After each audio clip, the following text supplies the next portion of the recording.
ಬಾಲ್ಯದಿಂದಲೂ ನೋಡ್ತಕ್ಕಂಥ ಒಂದು ಈ ಪರಿಸ್ಥಿತಿ ಏನಿತ್ತಂದ್ರೆ ಇಲ್ಲಿ ನೀರಾವರಿ ಸೌಲಭ್ಯ ಕಡಿಮೆ, ಅತಿ ಕಪ್ಪು ಜಮೀನು ಇರೋದ್ರಿಂದ ಮಳೆ ಆಶ್ರಯದಿಂದ ನಾವು ಬೆಳೆ ಬೆಳಿತಿದ್ವಿ. ಆ ಬೆಳೆ ವರ್ಷದಲ್ಲಿ ಒಂದೇ ಅಥವಾ ಎರಡು ಬೆಳೆ, ಹೆಚ್ಚು ಮಳೆ 2 ಬೆಳೆ, ಇಲ್ಲಿನ ಒಂದೇ ಬೆಳೆ.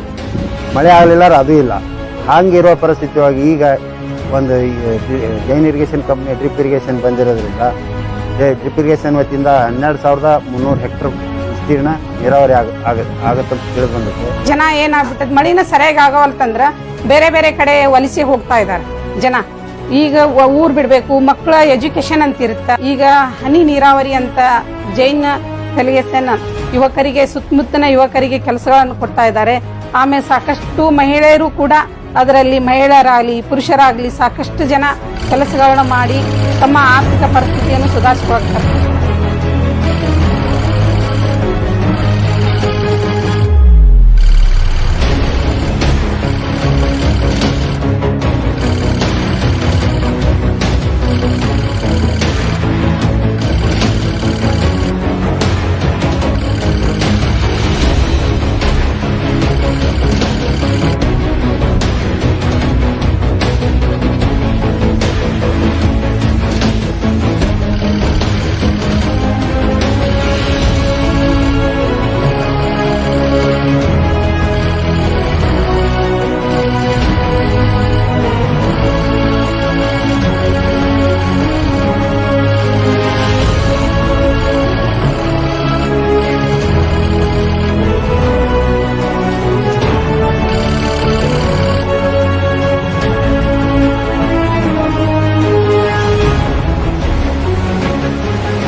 उपस्थित सभी किसान भाइयों को मेरा नमस्कार, राम राम, आदाब, सत श्री अकाल। किसान भाइयों कैसे हो आप? मेरा नाम अभिजीत जोशी है। मैं जैन इरिगेशन में काम करता हूँ। जैन इरिगेशन के प्रोडक्ट डेवलपमेंट डिपार्टमेंट से जुड़ा हुआ हूँ। किसान भाइयों, आपको तो पता ही है कि जैन इरिगेशन आज जग की एक अग्रगण्य कंपनी है टपक और फुहारा सिंचाई में।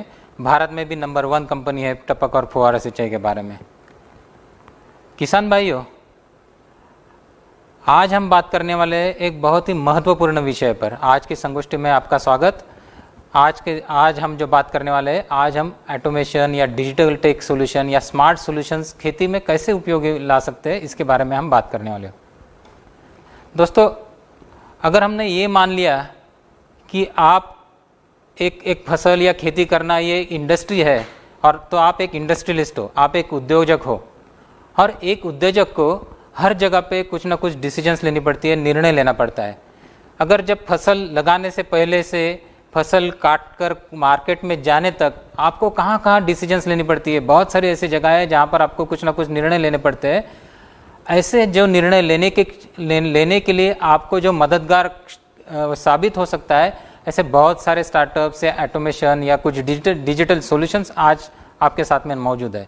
अगर आप बात करेंगे कि फसल लगाने से पहले, तो जैसे आप बात करेंगे क्रॉप का सिलेक्शन, कौन सी फसल मैं करूं, सीड का सिलेक्शन, मैं सीड कहाँ से लूं, कौन सी लूं, किस तरह की लेनी चाहिए, फिर उसके बाद में लैंड प्रिपरेशन के लिए मुझे क्या मदद मिल सकती है, किस तरह से, लेबर मैन पावर मैनेजमेंट मैं कैसे करूं, पैसों की मैनेजमेंट मैं कहाँ से करूं, उसके बाद में इक्विपमेंट जो ट्रैक्टर्स या बाकी सारे जो इक्विपमेंट्स आपको लगने वाले हैं खेती में, उसका मैनेजमेंट कैसे करना, उसके बाद में इरिगेशन की मैनेजमेंट, इरिगेशन किस तरह से करना चाहिए, कब करना चाहिए, कितना करना चाहिए, इसके बारे में जो डिसीजंस लेना है, वो सारे डिसीजंस, वो सारे निर्णय। उसके बाद में फसल आपकी आती है तो हार्वेस्ट का मैनेजमेंट करना, हार्वेस्ट मैनेजमेंट करके फिर उसको प्रोसेस करना, या उसको बाद में उसका यील्ड कितना आएगा, यानी फसल आने से पहले ही उसको कितना आपका उत्पादन आ सकता है, इसका अंदाज़ा लगाना, उसके हिसाब से मार्केट में उसको फ्लोट करना, मार्केट में कहाँ पर आप बेच सकते हो, कब आपको अच्छे से अच्छा रेट मिल सकता है, कब कितने दिनों तक आपने वो फसल या आपका जो उपज है, उत्पाद है, वो रोकना चाहिए, ये निर्णय करना। ये सारी बहुत सारी कड़ियाँ है दोस्तों, जिसमें आपको डिजिटल सॉल्यूशंस जो है या प्रिसीजन फार्मिंग सॉल्यूशंस आपको मदद कर सकते हैं। दोस्तों, आप जानते हो कि जैन इरिगेशन आज सिंचाई के मामले में या इरिगेशन के मामले में नंबर 1 कंपनी है। तो हमारा ये सारे जो आपकी एग्री वैल्यू चेन जिसको हम बोलते हैं कि फसल के लगाने से पहले से लेके काट कर मार्केट में जाने तक, इसमें हमारा रोल आता है इरिगेशन का। और इरिगेशन करते वक्त किस तरह से आप इरिगेशन मैनेजमेंट करोगे, खाद या फर्टिलाइज़र का मैनेजमेंट आप किस तरह से करोगे, उसके बाद में सॉइल मॉइस्चर या ज़मीन के अंदर आर्द्रता कब रहेगी, कितनी रहेंगी, कब आपको पानी देना चाहिए, कब आपको पानी नहीं देना चाहिए, बारिश आने का अनुमान कब हो सकता है, कब, तो ये सारे जो डिसीजंस है इसमें जैन इरिगेशन आपकी मददगार कर सकता है। इसके लिए हमने जो एक प्लेटफॉर्म बनाया है, एक सॉल्यूशन बनाया है, इसका नाम है जैन लॉजिक। दोस्तों जैन लॉजिक प्लेटफॉर्म में बहुत बार हमारी बहुत सारी कंपनियां हैं, उसके बारे में मैं आपको थोड़ी विस्तार पूर्वक बताऊंगा ही, लेकिन ऑटोमेशन या जैन लॉजिक की ज़रूरत क्या है इसके बारे में थोड़ा सा समझ लेते हैं। दोस्तों आप पहले से फ्लड इरिगेशन से पानी देते थे, तो पानी पाइपलाइन से आपको छोड़ना पड़ता था, पानी आप बहाते थे। इसके साथ में इसमें क्या होता था, पानी का बहुत सारा वेस्टेज होता था। आप ज़मीन को पानी देते थे, पौधों को पानी नहीं देते थे। फिर आपका पानी का वेस्टेज, आपकी पानी की कम पड़ता है, पानी सब जगह पे नहीं पूर सकता है, आपका पंप की कैपेसिटी कम हो सकती है। तो फिर सॉल्यूशन आया ड्रिप इरिगेशन का। ड्रिप इरिगेशन एक तरह से ऑटोमेशन ही है। आप ऐसा देखा जाए तो सिर्फ वॉल एक जगह पे जाकर, एक तरह से आप उसको बोल सकते हैं कि सेमी ऑटोमेशन है, मतलब पूरी तरह से ऑटोमेशन नहीं है, लेकिन आपको वहाँ जाना है, आपको कुछ वॉल खोलने, जैसे आप वॉल खोलते हो तो पौधों के जड़ों तक पानी पहुँचने की व्यवस्था ड्रिप इरिगेशन द्वारा की जाती है। तो इसका मतलब क्या हुआ कि ड्रिप इरिगेशन भी एक तरह से ऑटोमेशन है। लेकिन उसके ऊपर भी ड्रिप इरिगेशन चलाना है तो हमारे इंजीनियर आपको कुछ सलाह देते हैं कि साहब ये इरिगेशन सिस्टम आपके लिए डिज़ाइन की है, ये प्लॉट नंबर 1 जो आपका शायद बनाना होगा, या मिर्ची होगी, या जो प्याज होगा, जो भी होगा, उसके लिए 1.5 घंटा या 2 घंटा तक चलाना चाहिए। बहुत बार होता क्या है दोस्तों कि भाई वॉल चालू कर दिया, भूल गया बंद करना, तो पानी ज़्यादा चला गया। कभी कभी क्या होता है कि इलेक्ट्रिकल फेल्योर होते हैं, कभी कभी खाद देना है तो खाद कैसे देना, कितना देना, ये जो प्रिसीजन है या जिसमें हमारा ह्यूमन एरर आने के चांसेस है, ये निकालने के लिए और सोफिस्टिकेटेड ऑटोमेशन की ज़रूरत ड्रिप इरिगेशन के साथ में थी, जो हमने लाया है दोस्तों जैन लॉजिक के जरिए। जैन लॉजिक एक ऐसा प्लेटफॉर्म है कि जो आपके खेत के लिए, आपके फार्म के लिए एक जगह पे आपका सिंचाई का हर सॉल्यूशन उसमें मौजूद है। जैन लॉजिक में पूरा मतलब जैसे अगर आप ओपन फील्ड के फार्मर हो सकते हैं, आप ग्रीन हाउस के फार्मर्स हो सकते हैं, आपका क्लाइमेट कंट्रोल करना है, आपको फैन पैड्स ऑपरेट करना है, कूलिंग करना है, आपको पानी देना है, आपको फिल्टर साफ करना है, आपको खाद देना है, ये बहुत सारी ज़रूरत है जिसके लिए, या सॉइल मॉइस्चर आपका कैसा है उसके हिसाब से मैंने कब पानी देना चाहिए, वेदर फोरकास्टिंग की कब पानी आने वाला है, तो मैं आज बारिश अगर परसों आने वाली है तो आज पानी दूँ कि नहीं दूँ, या तो बारिश कितनी आने वाली है उसके हिसाब से आज मैं कम पानी दूँ या ज़्यादा पानी दूँ। ये डिसीजंस लेने के लिए आपकी सहायता करने के लिए ये जैन लॉजिक प्लेटफॉर्म हमने बनाया है। दोस्तों जैन लॉजिक बनाने के लिए हमारी 5 कंपनीज है वर्ल्ड ओवर जिनका सहयोग है। पहली कंपनी है यूएसए में जिसका नाम है प्योर सेंस, जो सॉइल मॉइस्चर के बेसिस पे फार्मर्स को सलाह देती है कि आपने कब पानी देना चाहिए, कितना पानी देना चाहिए। दूसरी कंपनी अमेरिका में ही है जिसका नाम है दोस्तों ईटी वाटर। ईटी वाटर के जरिए हम फार्मर्स है या जो गार्डन ओनर्स है यूएसए के, उनको हम सलाह देते हैं कि इवापोट्रांसपिरेशन, बाष्पीभवन जो होता है पेड़ों के द्वारा, उसके हिसाब से आप पेड़ों की पानी की ज़रूरत कितनी है और उतना ही पानी देने का उसमें प्रोग्रामिंग किया जा सकता है, मतलब ऑटोमेटिकली वो उस तरह से हो सकता है। तीसरी कंपनी है हमारे दोस्तों ऑस्ट्रेलिया में जिसका नाम है ऑब्जर्वेंट। ऑब्जर्वेंट भी सॉइल मॉइस्चर के बेसिस पे फार्मर्स को या जो किसान भाई है ऑस्ट्रेलिया के, उनको सलाह देने का काम करते हैं कि उन्होंने कब इरिगेशन करना चाहिए, कितनी देर के लिए करना चाहिए। उसके साथ साथ वहाँ पर जो ऑब्जर्वेंट के पंप मैनेजमेंट के भी कुछ सॉफ्टवेयर है या सॉल्यूशंस है, या उनके पास में कैमराज वगैरह भी है जिसके द्वारा आप देख सकते हैं या जान सकते हैं, क्योंकि ऑस्ट्रेलिया की रिक्वायरमेंट्स अलग है। वहाँ पर लाइव स्टॉक या जानवर जैसे गाय भैंसे बहुत ज़्यादा प्रमाण में 1000 2,000 गाय भैंसे रहते हैं, उनके पीने के लिए पानी की व्यवस्था वहाँ पर की जाती है टैंकी में। तो पानी जब वो उनके लिए भरे जाते हैं तो दूसरे ही कुछ जानवर आके पी जाते हैं, जैसे कंगारूज हो गए वगैरह। तो कैमराज के द्वारा वहाँ पर आइडेंटिफाई किया जाता है कि ये कंगारू है, ये गाय है, और इसके हिसाब से वो पता लगाते हैं कि पानी सिर्फ उनके जानवरों को मिल रहा है या दूसरे कोई जानवर पी जाते हैं। तो इस तरह के सॉल्यूशंस वहाँ की फार्मिंग रिक्वायरमेंट के हिसाब से बनाए गए। चौथी हमारी कंपनी है दोस्तों इजराइल स्थित नैंडन जैन, जिसके अंदर गाविश नाम की कंपनी है जो कंट्रोलर्स बनाती है इरिगेशन के रिलेटेड जो भी रिक्वायरमेंट्स है, फर्टिलाइजर्स है, ग्रीन हाउस के रिलेटेड जो आपकी ग्रीन हाउस में जो क्लाइमेट कंट्रोल की रिक्वायरमेंट्स होती है, या फर्टिगेशन की रिक्वायरमेंट्स होती है, या फिल्ट्रेशन की रिक्वायरमेंट्स होती है, तो ऐसे इनके लिए बहुत ही sophisticated state of the art controllers गाविश द्वारा बनाए जाते हैं, और सारे जग में ये कंट्रोलर्स नैंडन जैन के द्वारा दिए जाते हैं या लगाए जाते हैं। और पांचवी कंपनी है जैन इरिगेशन जलगांव, जो पेरेंट कंपनी है। यहाँ पर भी सारा इलेक्ट्रॉनिक्स या इलेक्ट्रॉनिक्स कंट्रोलर्स हम यहाँ पर खुद बनाते हैं दोस्तों। तो दोस्तों ये एक ऐसा प्लेटफॉर्म है जो जिसमें कहीं पर भी हम बाहर से कुछ लेके लेकर किसी को दे रहे या फार्मर्स को दे रहे, ऐसा नहीं है सोल्यूशन। सारे सोल्यूशन हमने बनाए हैं, इन हाउस बनाए गए हैं, और इसी वजह से इसके ऊपर हमारा पूरी तरह से कंट्रोल है। तो दोस्तों ये है जैन लॉजिक के बारे में मैंने थोड़ी सी आपको एक जानकारी दी। जब आप जैन लॉजिक की बात करते हैं तो आपका, या ऑटोमेशन की बात करते हैं, तो सिंपल वर्ड में जैन लॉजिक एक ऑटोमेशन का प्लेटफॉर्म है। तो जब हम ऑटोमेशन की बात करते हैं तो ऑटोमेशन से आपको क्या बेनिफिट होगा, आपकी क्या ज़रूरत है जो ऑटोमेशन करने से पूरी हो सकती है दोस्तों, इसके बारे में आप बात करते हैं। तो सबसे पहले बात करते हैं कि इरिगेशन मैनेजमेंट। दोस्तों जब सिंचाई की हम बात करते हैं तो दो अहम पहलू होते हैं, पानी कितना देना चाहिए और पानी कब देना चाहिए।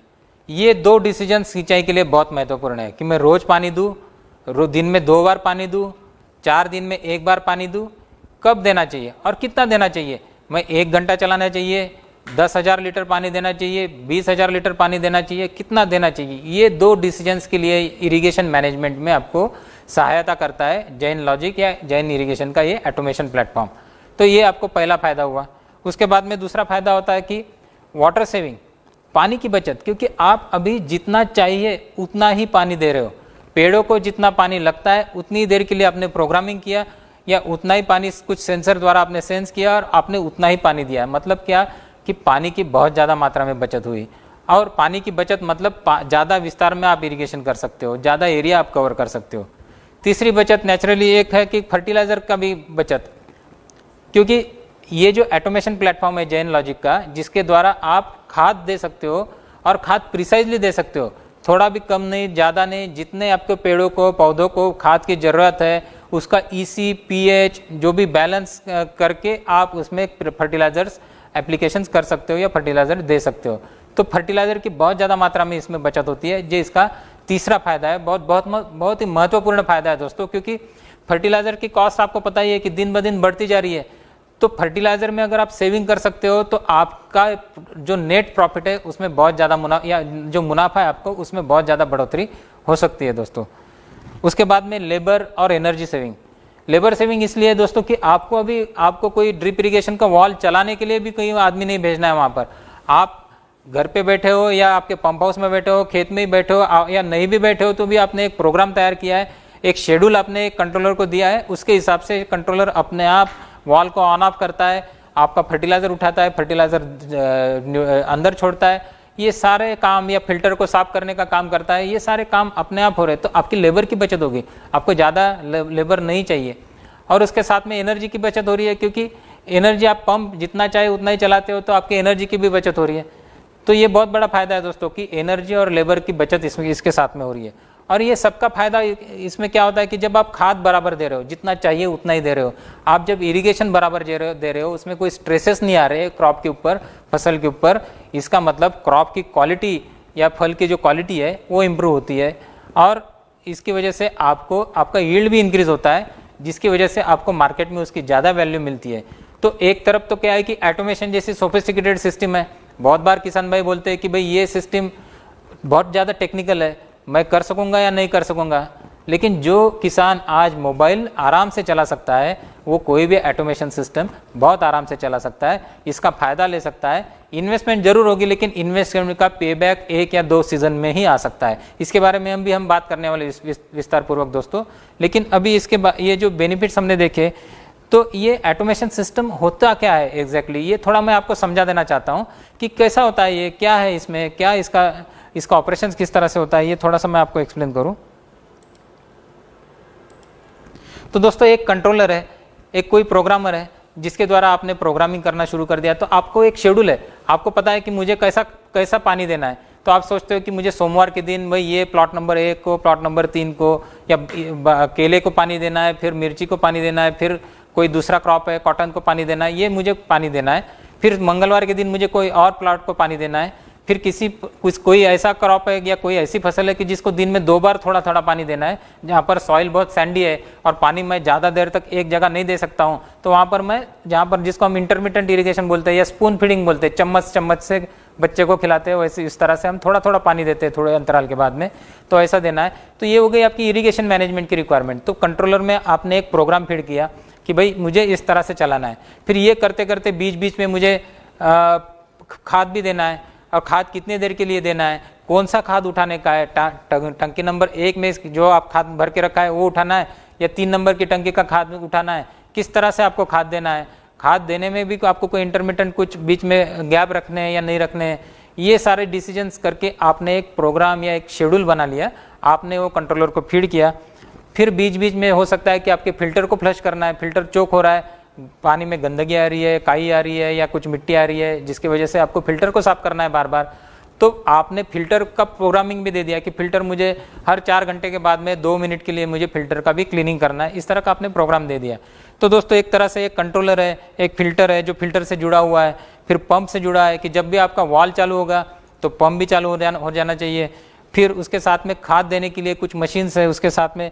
फिर वेदर अलर्ट्स या रेन सेंसर्स हो सकते हैं कि जैसे बारिश आने वाली है या बारिश आ रही है, तो मैं तब इरिगेशन क्यों करूं, तब सिंचाई का मुझे कुछ काम नहीं है, तब मैं सिंचाई नहीं करूंगा, सिंचाई अपने आप। या कितनी बारिश आने के बाद में, क्योंकि हल्की सी भुरभुरी बारिश आ गई तो शायद आप सिंचाई रोकना नहीं चाहोगे, लेकिन बारिश हो सकता है कि एक 10 mm की बारिश हो जाए, उसके बाद में आप रोको, तो आप इस तरह से प्रोग्राम उसमें कर सकते हो।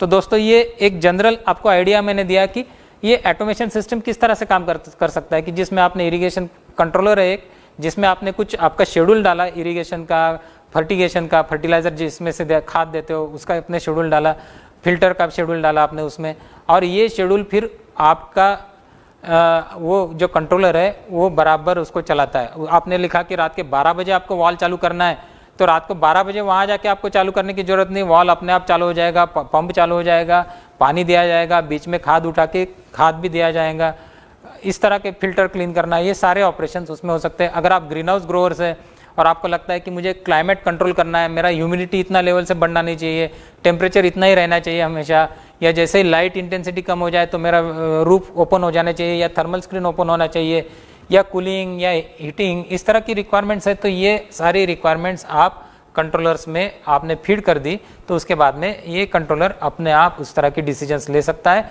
और अपने आप ये सारे ऑपरेशंस कर सकता है। तो इसका मतलब क्या हो गया दोस्तों कि बहुत सारे कंट्रोल आपको करने हैं।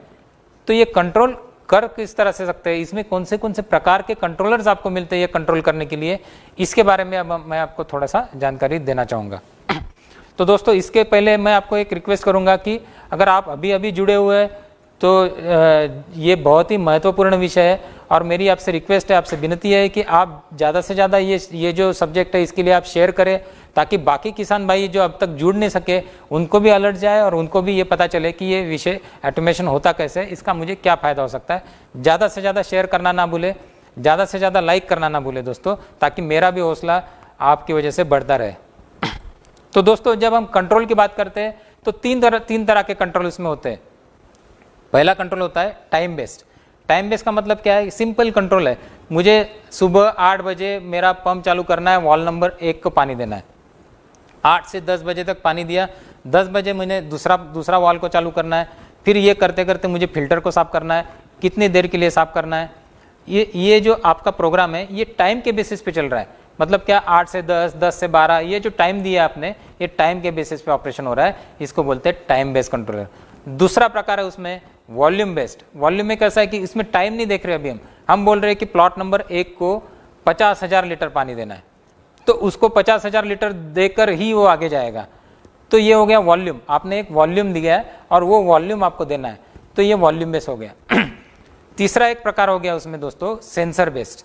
सेंसर बेस्ड में क्या है कि जैसे आपने टाइम भी नहीं दिया, वॉल्यूम भी नहीं दिया, लेकिन आपने कुछ सेंसर बिठाए, जैसे सॉइल मॉइस्चर सेंसर हो गया, तो ये सॉइल मॉइस्चर सेंसर आपने पौधों के पास बिठाया, पौधा में जैसे ड्राइनेस आता है या मॉइस्चर कम हो जाना, जमीन की भीनाश कम हो जाती है, तो अपने आप वो सिग्नल देगा कि भाई अभी चालू करो, मुझे पानी की ज़रूरत है, पानी देना चाहिए। तो ये हो गया टाइम बेस्ड। या रेन सेंसर आपने लगाया कि बारिश होने के बाद में फिर भाई रुक जाना, ये सेंसर बेस्ड हो गया। और कुछ कंट्रोलर ऐसे होते हैं कि जिसमें ये तीनों का कॉम्बिनेशन होता है, वो time based plus volume based plus उसमें सेंसर बेस्ड, इस तरह के कॉम्बिनेशंस वाले कंट्रोलर। तो बहुत सारे कंट्रोलर्स है, पूरा बास्केट जैन इरिगेशन के पास है उसके रिलेटेड प्रोडक्ट्स का, जिसके बारे में विस्तार पूर्वक अब हम बात करते हैं। दोस्तों इसमें और एक डिफरेंशिएशन है, कैटेगरीज है। आपको कंट्रोलर कहाँ लगाना है, ओपन फील्ड में लगाना है या ग्रीन हाउस में लगाना है।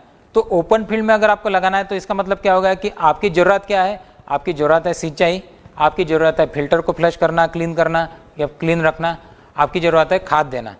आपकी ज़रूरत क्लाइमेट कंट्रोल की नहीं है। क्लाइमेट कंट्रोल की ज़रूरत कहाँ पर आएंगी, क्लाइमेट कंट्रोल की ज़रूरत आएंगी ग्रीन हाउसेस में। तो जहाँ पर आपको कूलिंग करना है, आपको ह्यूमिडिटी करना है, आपको थर्मल स्क्रीन्स को ऑपरेट करना है, आपको हीटर्स ऑन करने हैं, आपको CO2 मैनेजमेंट करना है। तो इस तरह की सोफिस्टिकेटेड रिक्वायरमेंट्स ग्रीन हाउस के अंदर आती है। तो हमारे पास ये दोनों सेगमेंट्स के लिए रिक्वायर्ड और दोनों सेगमेंट की रिक्वायरमेंट फुलफिल करने वाले कंट्रोलर्स है दोस्तों। तो ये जैन लॉजिक के जो टाइप्स है, इसमें हमने जैसे देखा कि भाई time based, volume based, sensor based, या फिर ओपन फील्ड के लिए कंट्रोलर है या ग्रीन हाउस के लिए कंट्रोलर्स अलग है। इसमें क्या क्या और टाइप्स है, तो जनरली जो हार्डवेयर के पॉइंट ऑफ व्यू से हम देखेंगे, कंट्रोलर के हार्डवेयर के पॉइंट ऑफ व्यू से हम देखेंगे दोस्तों, तो हार्डवेयर में एक तो कंट्रोलर ऐसे होते हैं कि जिसमें से आपने कंट्रोलर लगाया, उसमें से कुछ वायर्स निकाली, आपने कोई वॉल तक ये वायर्स लेके गए या पंप तक वायर्स लेके गए और उनको आपने ऑन ऑफ किया। इसको बोलते हैं हार्ड वायर, हार्ड वायरिंग वाला सिस्टम है, ये वायरिंग वाला सिस्टम है जिसमें वायर रन होती है। उसके बाद में दूसरा एक सिस्टम आता है जिसमें वायरलेस होता है। मतलब क्या कि कंट्रोलर आपने एक जगह लगा दिया लेकिन उसमें से कोई भी वायर नहीं निकल रही, कंट्रोलर कहीं दूर पर कुछ, जिसको रिमोट टर्मिनल यूनिट्स बोलते हैं, RTU, जिसके बारे में मैं आपको बात करूंगा, वायरलेसली किसी वॉल्स को कंट्रोल कर रहा है। मतलब बीच में कोई भी वायरिंग नहीं है, क्योंकि वायरिंग अगर होना है, जैसे खेत में अगर वायरिंग डालना है आपको, तो बहुत बार क्या होता है कि चूहों का तकलीफ है, चूहे वायर को काटते हैं, या फिर आपके जो फील्ड वाले ऑपरेशंस होते हैं तो उसकी वजह से वायर खींची जाती है, टूट जाती है।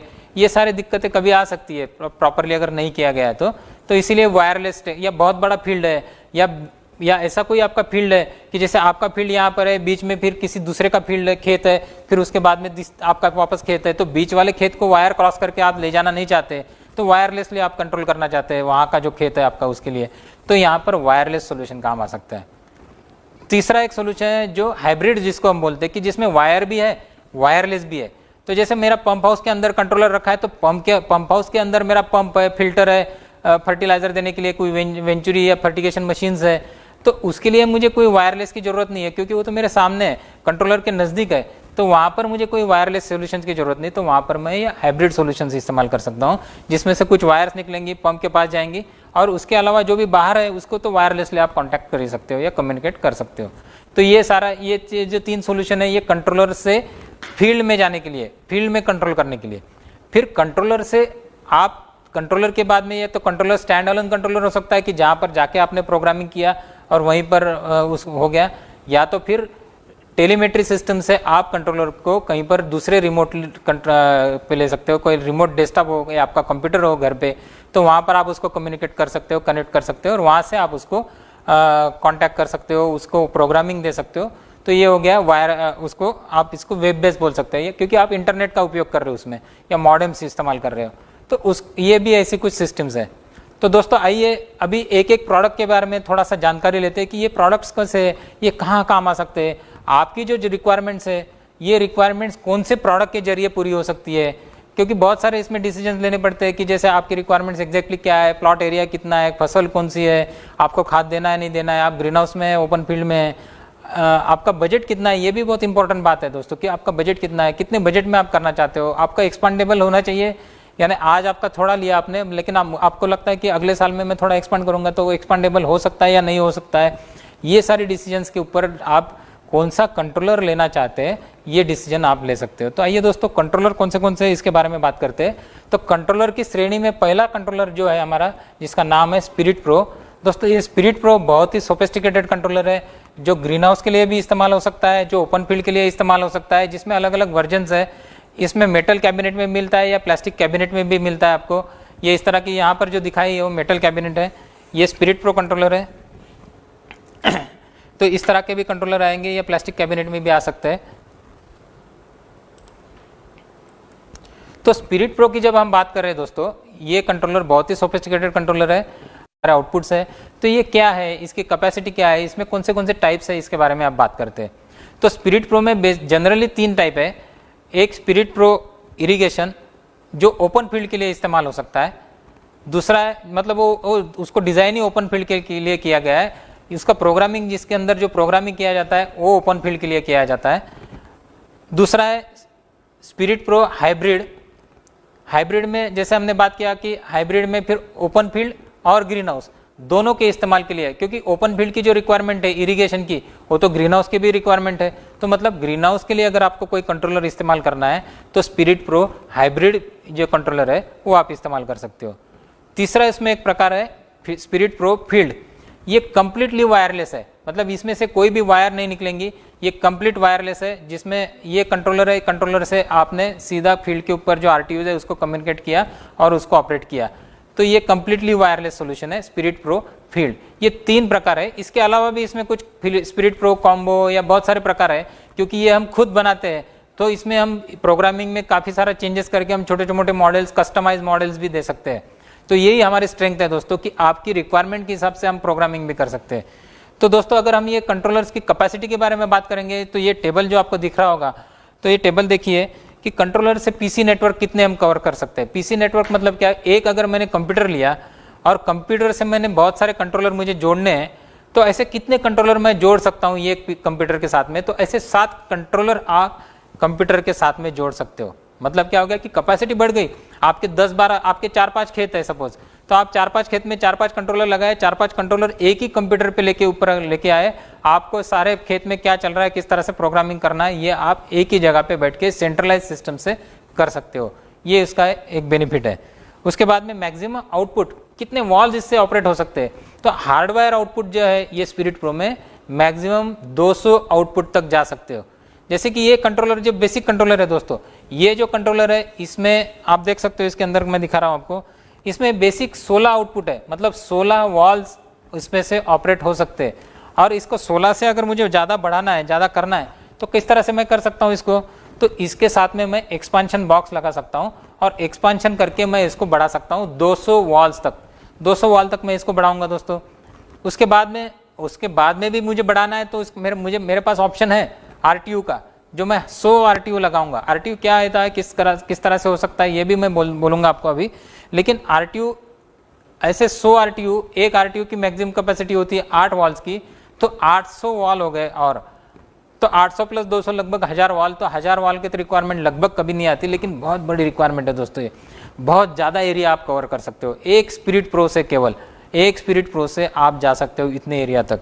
उसके बाद में इसमें इनपुट कितने हैं, तो बहुत सारे इनपुट हो सकते हैं। रेन सेंसर एक इनपुट है, फिर वाटर मीटर एक इनपुट है। आप फ्लो जानना चाहते हो, आपको प्रेशर जानना है सिस्टम का, आपको सॉइल मॉइस्चर का लेवल देखना है, आपको टेम्परेचर देखना है, ह्यूमिडिटी देखना है। बहुत सारी रिक्वायरमेंट्स हो सकती है इनपुट्स की, तो जिसको एनालॉग या डिजिटल इनपुट्स बोलते हैं। तो ये एनालॉग प्लस डिजिटल मिलके लगभग 80 इनपुट इसमें आपको मिलते हैं। जो फील्ड वाला है उसमें इमीडिएटली हार्डवेयर इनपुट नहीं है, लेकिन जो आरटीयू है, आरटीयू में भी इनपुट होते हैं।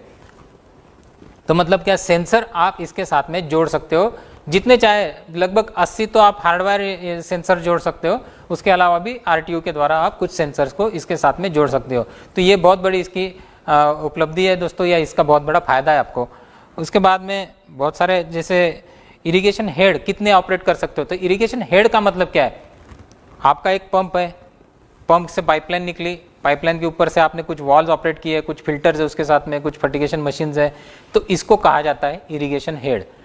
तो ऐसा एक पंप है, एक पंप की सिस्टम हो गई। ऐसे दूसरा पंप होगा, दूसरे पंप की सिस्टम होगी। ऐसे आपके खेत में 2, 3, 4 पंप हो सकते हैं, पंप स्टेशन हो सकते हैं, और ऐसे मल्टीपल पंप स्टेशन। तो ऐसे कितने मल्टीपल पंप स्टेशन को आप ऑपरेट कर सकते हो। तो यहाँ पर जैसे दिया गया है कि भाई मैं इरिगेशन अगर ले रहा हूँ तो मैं 14 इरिगेशन हेड को मैं ऑपरेट कर सकता हूँ। अगर मैं हाइब्रिड ले रहा हूँ, क्योंकि ग्रीन हाउस की रिक्वायरमेंट में आप इतने 14-15 इरिगेशन हेड नहीं ऑपरेट करते, आपके 4 या 5 ग्रीन हाउस का एक ग्रुप होता है लगभग, तो उसमें 5 आपके हेड्स आप उसमें ऑपरेट कर सकते हो। तो ये अलग अलग है, मैं इसमें सब बहुत ज़्यादा डिटेल नहीं जाना चाहता, बहुत ज़्यादा मैं आपको टेक्निकल एक्सप्लेनेशन नहीं देना चाहता हूँ, लेकिन ये आप चार्ट जरूर देख लेना, ये पॉज करके बाद में भी कभी आप देख सकते हो, स्क्रीनशॉट ले सकते हो। ये आपको स्पिरिट प्रो की कैपेसिटी आपको दिखा सकता है। इसमें फर्टिगेशन प्रोग्राम है, लगभग 60 फर्टिगेशन प्रोग्राम आपके ओपन फील्ड वाले जो इरिगेशन है स्पिरिट प्रो उसमें है, या जो आप हाइब्रिड लेते हो उसमें 40 फर्टिगेशन प्रोग्राम है। तो फर्टिगेशन प्रोग्राम मतलब क्या है दोस्तों? तो फर्टिगेशन प्रोग्राम मतलब क्या है कि आपको कौन से खाद देने हैं, इसका आपके पास एक रेडीमेड चार्ट आपने बना लिया कि भाई मुझे ये कॉम्बिनेशन में NPK के ये कॉम्बिनेशन में खाद देना है, तो उसकी एक रेसिपी जिसको हम बोलते हैं, ऐसी रेसिपी तैयार की। रेसिपी तो पता है, जैसे आपके घर में जब आपका जो पकवान बनता है या जो खाना बनाया जाता है तो उसका कोई रेसिपी बनता है कि भाई आज हम दाल चावल करेंगे, रात को खिचड़ी बनाएंगे, कल हम कुछ मिठाई बनाएंगे, तो ये एक भी रेसिपी हो गई और जो आपने पहले से ही तैयार करके रखी है कि इस तरह के फर्टिलाइजर किस तरह से देना है। किसान भाइयों, थोड़ी सी तकनीकी खराबी के कारण हम अभी कट गए थे, वापस जुड़ गए। मुझे उम्मीद है कि आप लोग राह देखते बैठे होंगे और हमारी राह देखते बैठने के लिए धन्यवाद। हम बात कर रहे थे RTUs के बारे में, वायरलेस सॉल्यूशन और हाइब्रिड सॉल्यूशंस में जो RTUs होते हैं उसके बारे में हम बात कर रहे थे। तो RTUs एक रिमोट टर्मिनल यूनिट है जो यहाँ पर मैं आपको दिखा रहा हूँ, ये रिमोट टर्मिनल यूनिट्स है, तो जिसके द्वारा आप कंट्रोलर के साथ में बात कर सकते हो। ये RTUs कंट्रोलर के साथ में बात करता है, कंट्रोलर से इसको सिग्नल आता है कि आपका वॉल नंबर 1 ऑपरेट करना है, आपको फर्टिलाइजर देना है, आपको वॉल नंबर 2 के लिए 3 घंटे के लिए ऑपरेट करना है, कल करना है, आज करना है, 3 दिन के बाद में एक बार करना है। ये सारे इसमें प्रोग्राम्स दिए जाते हैं। ये कंट्रोलर यहाँ से इसको कम्युनिकेट करता है और यहाँ पर प्रोग्राम देते हैं। तो ये हो गया वायरलेस कम्युनिकेशन। और हार्डवेयर कम्युनिकेशन तो आपको पता ही है कि कंट्रोलर के साथ में ये बात का होता है। कंट्रोलर के आजू बाजू में जो भी इक्विपमेंट्स है, जैसे पंप हो गया, फर्टिगेशन मशीन हो गया या फिल्टर हो गए, उसके साथ में जो कम्युनिकेशन है वायरिंग के थ्रू होता है। तो ये हाइब्रिड कंट्रोलर हो गया। रिमोट टर्मिनल यूनिट के बारे में अभी हमने बात की। तो दोस्तों, हम बार बार बात कर रहे हैं कि फर्टिलाइजर मैनेजमेंट आप कर सकते हो। मैंने जब इसके बेनिफिट बताया तो तब भी बात किया था कि फर्टिगेशन सेविंग इसका एक बहुत बड़ा बेनिफिट है। फर्टिलाइजर प्रॉपर मैनेजमेंट की वजह से आपका यील्ड या क्रॉप की क्वालिटी इंप्रूव होती है, ये भी एक बहुत बड़ा बेनिफिट है। तो ये फर्टिगेशन मैनेजमेंट किस तरह से किया जाता है, क्या है, इसके बारे में थोड़ा सा मैं अभी जानकारी देना चाहूँगा कि ये जो स्पिरिट प्रो है, ये स्पिरिट प्रो के साथ में आप फर्टिगेशन मैनेजमेंट कर सकते हो। लेकिन उसके पहले मैं आपको एक जानकारी देना चाहता हूँ कि ये जो फर्टिगेशन मैनेजमेंट करना है तो क्या करना है और क्यों करना है। दोस्तों, फर्टिगेशन मैनेजमेंट में जो सोफिस्टिकेटेड मशीन्स यूज होते हैं, न्यूट्रीकेयर जैसे जैन न्यूट्रीकेयर जो आप मेरे बाजू में यहाँ पर देख सकते हो, जो जैन न्यूट्रीकेयर मशीन। तो दोस्तों, जो पीएच वैल्यू होती है, पीएच मतलब क्या होता है कि पानी में हाइड्रोजन आयंस का कितना प्रमाण है, इसके हिसाब से उसका पीएच या वो एसिडिक है या अल्कलाइन है ये डिसाइड होता है। माफ करना दोस्तों, थोड़ी सी तांत्रिक भाषा मैं इस्तेमाल कर रहा हूँ, लेकिन थोड़ा सा तांत्रिकता की तरफ मैं आपको ले जाना चाहता हूँ ताकि आपको ये जो फर्टिगेशन मशीन है इसका महत्व आपको, या पीएच या एसिडिफिकेशन का महत्व आपको मालूम होना चाहिए। तो दोस्तों, 2 चीज़ें, एक तो ऐसा है कि अगर जब आप पानी देते हो और पानी क्षार युक्त पानी है, अल्कलाइन वाटर है, आपका पानी में क्षार बहुत ज़्यादा है, आपने ये पानी पौधों को दे दिया। जब ये पानी पौधों को देता है तो ये पानी में क्षार होने की वजह से ज़मीन में जो उसकी वजह से क्षार बढ़ते हैं, तो पानी लेने के लिए या खाद लेने के लिए वो जो फसल है या उसकी जो जड़ें है उसको दिक्कत होती है, क्योंकि हमेशा पानी या खाद ऑस्मोसिस मेथड से लिया जाता है। ऑस्मोसिस का मतलब क्या है? पानी हमेशा कम क्षारता की तरफ से ज़्यादा क्षारता की तरफ भागता है। आपने रिवर्स ऑस्मोसिस सुना होगा। रिवर्स ऑस्मोसिस का उल्टा है, मतलब ज़्यादा क्षारता से आप जब जबरदस्ती पंप के द्वारा आप पानी जब पुश करते हो, आपने आरओ यूनिट में देखा होगा, एक पंप है आरओ का ये होता है, तो उसमें से जब आप पुश करते हो तो उसको आरओ बोलते हैं या रिवर्स ऑस्मोसिस बोलते हैं, मतलब ज़्यादा से कम की तरफ। लेकिन जो कम की तरफ से ज़्यादा क्षारता की तरफ पानी नेचुरली बहता है उसको ऑस्मोसिस बोलते हैं। तो पौधा जो पानी लेता है वो ऑस्मोसिस की वजह से लेता है। और ये ऑस्मोसिस किसके ऊपर डिपेंड है कि जमीन के अंदर क्षारता कितनी कम है। जमीन में अगर क्षारता है ही नहीं या पानी में क्षारता है ही नहीं तो ये पानी तो बहुत आसानी से लिया जाएगा, बराबर है। लेकिन अगर क्षारता जैसे जैसे बढ़ने लग गई तो पानी को लेने में दिक्कत हो जाएगी। तो तब हम क्या करते हैं, हम पानी में जो पानी आपका सोर्स वाटर है अगर उसका अल्कलिनिटी ज़्यादा है तो हम उसको थोड़ा सा पीएच करेक्शन करते एसिड डाल के।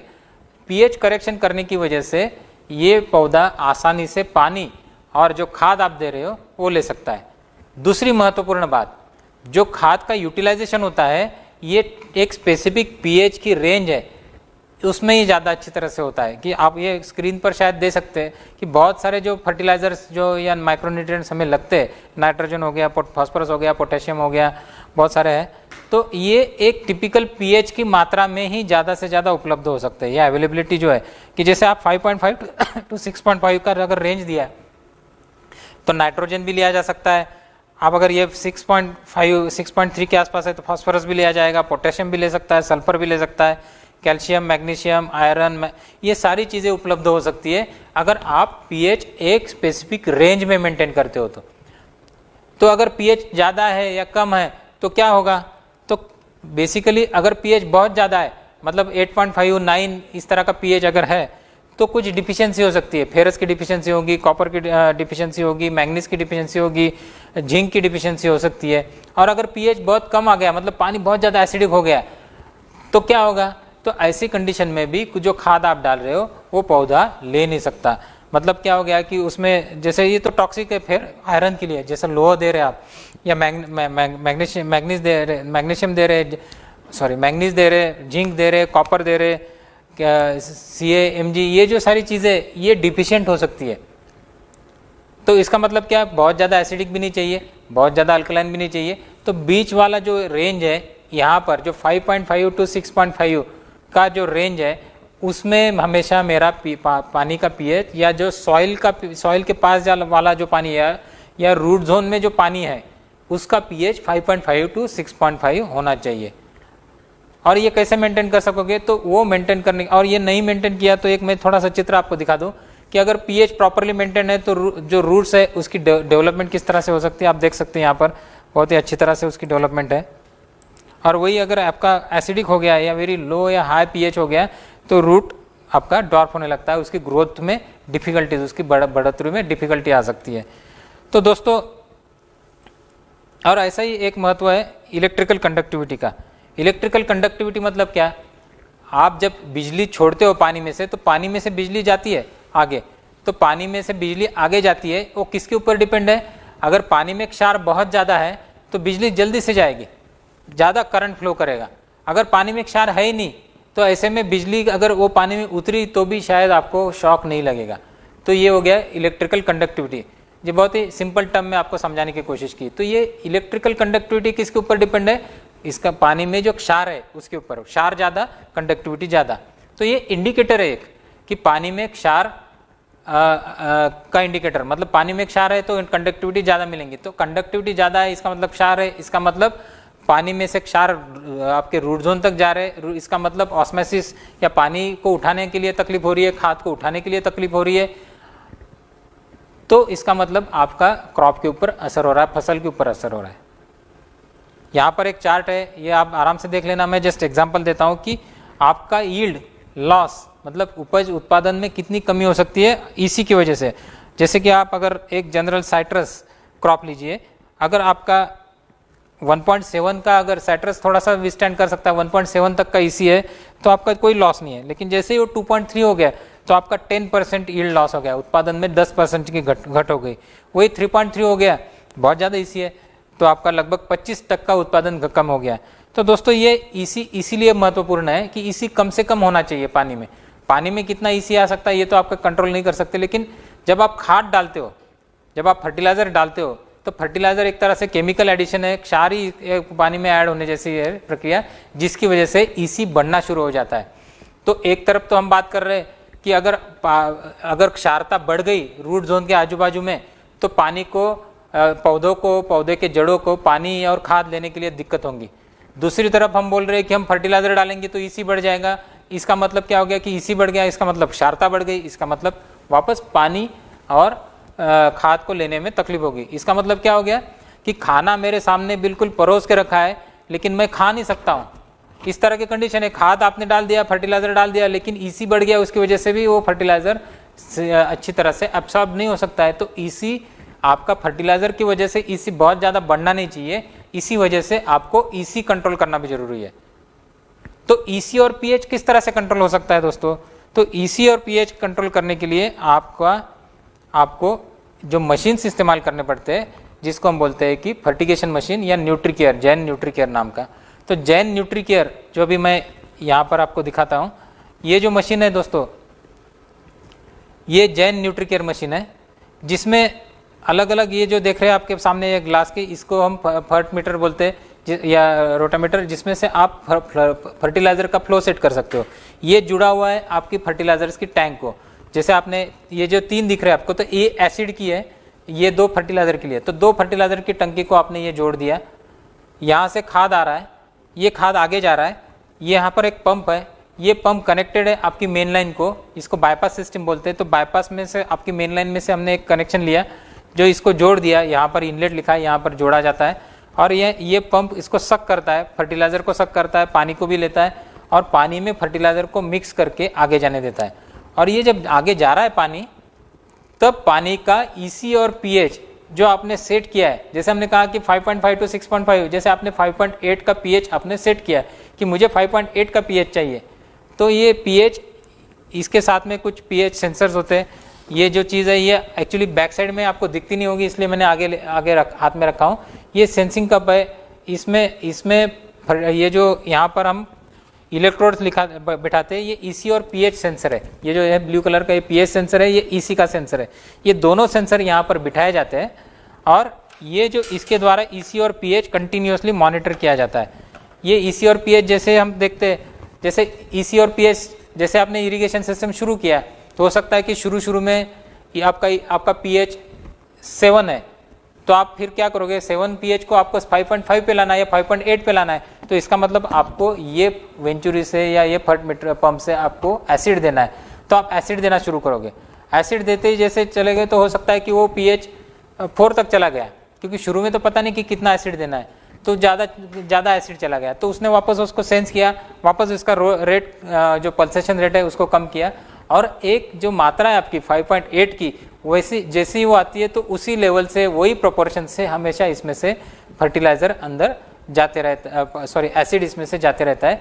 उसी समय आपका फर्टिलाइजर भी जो भी प्रोपोर्शन आपने दिए है वो प्रोपोर्शंस में अंदर जाते रहता है। तो आपका खाद जो है एक प्रोपोर्शन मेंटेन करके अंदर जा रहा है, और उसके साथ में पानी का हम पीएच भी मेंटेन कर रहे हैं, जिसकी वजह से ये जो खाद आप दे रहे हैं ये आसानी से पौधों को उपलब्ध हो सके, उसका डायरेक्ट इम्पैक्ट हो सके। तो ये इसमें आप बहुत सारी फर्ट पंप जोड़ सकते हैं, जितने आप खाद है, जैसे अभी यहाँ पर हमने 2 खाद के लिए और 1 एसिड के लिए दिए।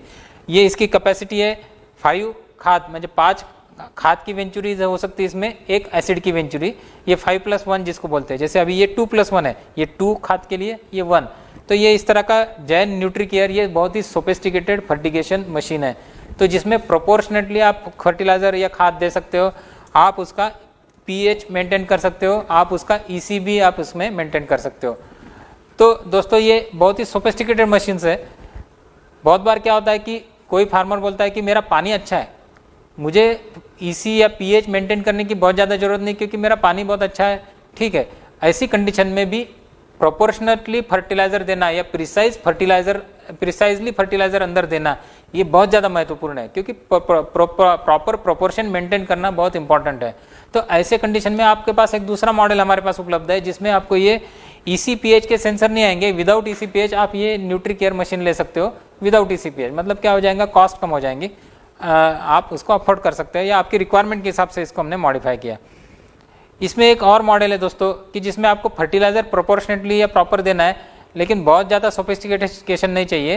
तो ऐसे कंडीशन में ये जो न्यूट्रीकेयर इको करके मॉडल है, ये 2 वेंचुरी के लिए बनाया गया है हमने। ये मॉडल सिर्फ फर्टिलाइजर देना है, एसिड आपको नहीं देना है। ऐसी कंडीशन में ये न्यूट्रीकेयर इको आप इस्तेमाल कर सकते हो, जिसमें आप फर्टिलाइजर का जो प्रोपोर्शन है, आपको जितना रेट से फर्टिलाइजर देना है, ये लगभग 700 LPH तक का फर्टिलाइजर इसमें आप दे सकते हो मैक्सिमम, और ये जो है इसमें आप 400 LPH तक का फर्टिलाइजर मैक्सिमम दे सकते हो।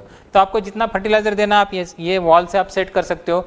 ये जो सेट किया है यही आप प्रोपोर्शन कंट्रोलर में दे दिया है, तो कंट्रोलर उसके हिसाब से ऑपरेट करता रहेगा। मतलब क्या होगा, फर्टिलाइजर का बहुत ही प्रॉपर मैनेजमेंट हो सकता है। इसमें न्यूट्रीकेयर इको में दोस्तों एक और मॉडल है।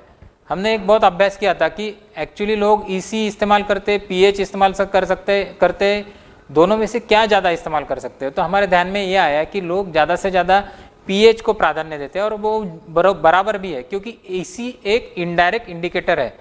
आपका खाद अंदर जा रहा है ये समझने के लिए एक इनडायरेक्ट इंडिकेटर है ईसी, लेकिन पीएच एक डायरेक्ट इंडिकेटर है कि आपको एक ना पीएच मेंटेन करना है। तो पीएच ज़्यादा महत्वपूर्ण होता है हमेशा ईसी और पीएच में। तो सिर्फ पीएच मेजर करके ही आप अंदर डाल सकते हो क्या? तो न्यूट्रीकेयर इको में एक पीएच सेंसिंग के साथ में सिर्फ आता है, जिसमें आप पीएच आप सेट कर सकते हो, जिसको कोई ऑटोमेशन की जरूरत नहीं, वो अपने आप स्टैंड अलोन यूनिट है जिसमें आपने पीएच सेट कर दिया और उसके हिसाब से पीएच वो मेंटेन करता है सिस्टम के अंदर जाने वाला। यह ऑटोमेशन किया है तो बहुत अच्छी तरह से उसको और भी आप आसानी से कर सकते हो। तो ये दोस्तों ये हो गया न्यूट्रीकेयर मशीन, जो फर्टिगेशन मशीन है, जो हम स्पिरिट प्रो के साथ में जोड़ के चला सकते हैं। स्पिरिट प्रो में इसका प्रोग्रामिंग का फैसिलिटीज़ है। मैं आपको थोड़ा सा स्पिरिट प्रो का स्क्रीन यहाँ पर, अगर मुझे पता नहीं आपको दिख सकता है या नहीं दिख सकता, स्पिरिट प्रो में प्रोग्रामिंग करना बहुत ही आसान है। अगर यहाँ पर नहीं दिख सकता है तो मैं थोड़ा कनेक्ट करने की कोशिश करता हूँ।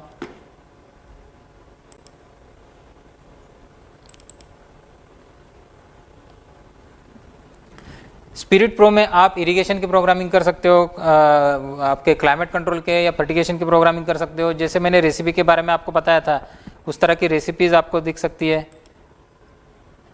तो ये सिमुलेशन का स्क्रीन है दोस्तों, ये आप देख सकते हो शायद। इसमें इरिगेशन, क्लाइमेट, इसमें रिपोर्ट्स जनरेट होते हैं, इसके साथ में अलार्म्स है। ये लाइव आपको दिखा रहा हूँ, आप देख सकते हो। ये तारीख और टाइम आप नोट कर लीजिए, ताकि ये रिकॉर्डेड वीडियो नहीं है, ये लाइव वीडियो चल रहा है, अभी का टाइम है ये। तो इसमें आप इरिगेशन प्रोग्रामिंग कर सकते हो। इरिगेशन में क्या कर सकते हो? तो इरिगेशन के प्रोग्राम्स, मतलब इरिगेशन के वॉल आपको कब ऑन ऑफ करना है, फिर इरिगेशन के हेड्स, कितने हेड्स को कब चलाना है। इरिगेशन हेड के बारे में मैंने अभी बात किया था, जो पहला सेशन था, ब्रेक के पहले का सेशन, तब मैंने बात किया था इरिगेशन हेड के बारे में। उसके बाद में इरिगेशन मिक्सिंग जंक्शंस, ये अलग थोड़ा सा ये है कि आपको पानी अगर मिक्स करना है, आपका सलाइन वाटर है और फ्रेश वाटर है, ये दोनों मिक्स करके आपको देना है। ग्रीन हाउसेस में कभी कभी ये रिक्वायरमेंट आती है, तो ये मिक्सिंग जंक्शन का भी प्रोग्रामिंग कर सकते हो। फर्ट का प्रोग्रामिंग, तो फर्टिगेशन का प्रोग्रामिंग भी आप कर सकते हो। जैसे मैंने यहाँ पर अभी फर्ट प्रोग्रामिंग एक जस्ट ओपन किया आपके मालूमात के लिए। तो इसमें मुझे प्रोपोर्शनल बेसिस पे फर्टिलाइजर देना है। ये ट्रेनिंग नहीं कर रहा है, ये ट्रेनिंग तो आपको तब पूरी तरह से दी जाती है जब आप ये कंट्रोलर खरीदते हो। ये जस्ट मैं आपको दिखाता हूँ कि ये कंट्रोलर क्या कर सकता है, किस तरह से, और कितना आसान है। ये जैसे आप मोबाइल हैंडल कर सकते हो उतना ही आसान है। मैं फर्ट प्रोग्राम में गया, जैसे फर्ट की मैं रेसिपी बना रहा हूँ, तो मैंने यहाँ पर लिखा कि भाई मुझे अभी ये प्रोपोर्शनल बेसिस पे मुझे फर्टिलाइजर देना है, मेरे EC 2.8 का मैं करना है, जो भी चाहिए मैं मैनेज कर सकता हूँ, इसमें लिख सकता हूँ। pH मुझे इतना चाहिए, और ये मेरे मशीन 4 फर्ट पंप्स है। जैसे यहाँ पर ये 3 का था, वैसे 4 का है। इसमें से एक मेरी वेंचुरी या फर्ट पंप है जो pH के लिए है। तो ये मैं सेट कर सकता हूँ बहुत ही आसानी से, जिसको मैं एक बार सेट कर दिया तो ये हो गया फर्टिगेशन प्रोग्राम नंबर 1। तो मेरा जब इरिगेशन प्रोग्राम चालू करूंगा तब मैं फर्टिगेशन प्रोग्राम नंबर 1 उसको जोड़ दूंगा, तो ये फर्टिगेशन प्रोग्राम नंबर 1 उसके हिसाब में यहाँ पर जो मैंने रेसिपी दी है इसके हिसाब से चलेगा। तो दोस्तों ये बहुत ही आसान है, इसमें कोई भी ऐसा बहुत ज़्यादा टेक्नोलॉजी नहीं है। बहुत बार ऐसा डर लगता है कि ये बहुत एक्सपेंसिव सोल्यूशन होंगे, ये बहुत टेक्नोलॉजिकली सोल्यूशन होंगे, मैं तो ज़्यादा पढ़ा लिखा नहीं हूँ और मुझे ये कंप्यूटर के बारे में तो कुछ समझता नहीं है।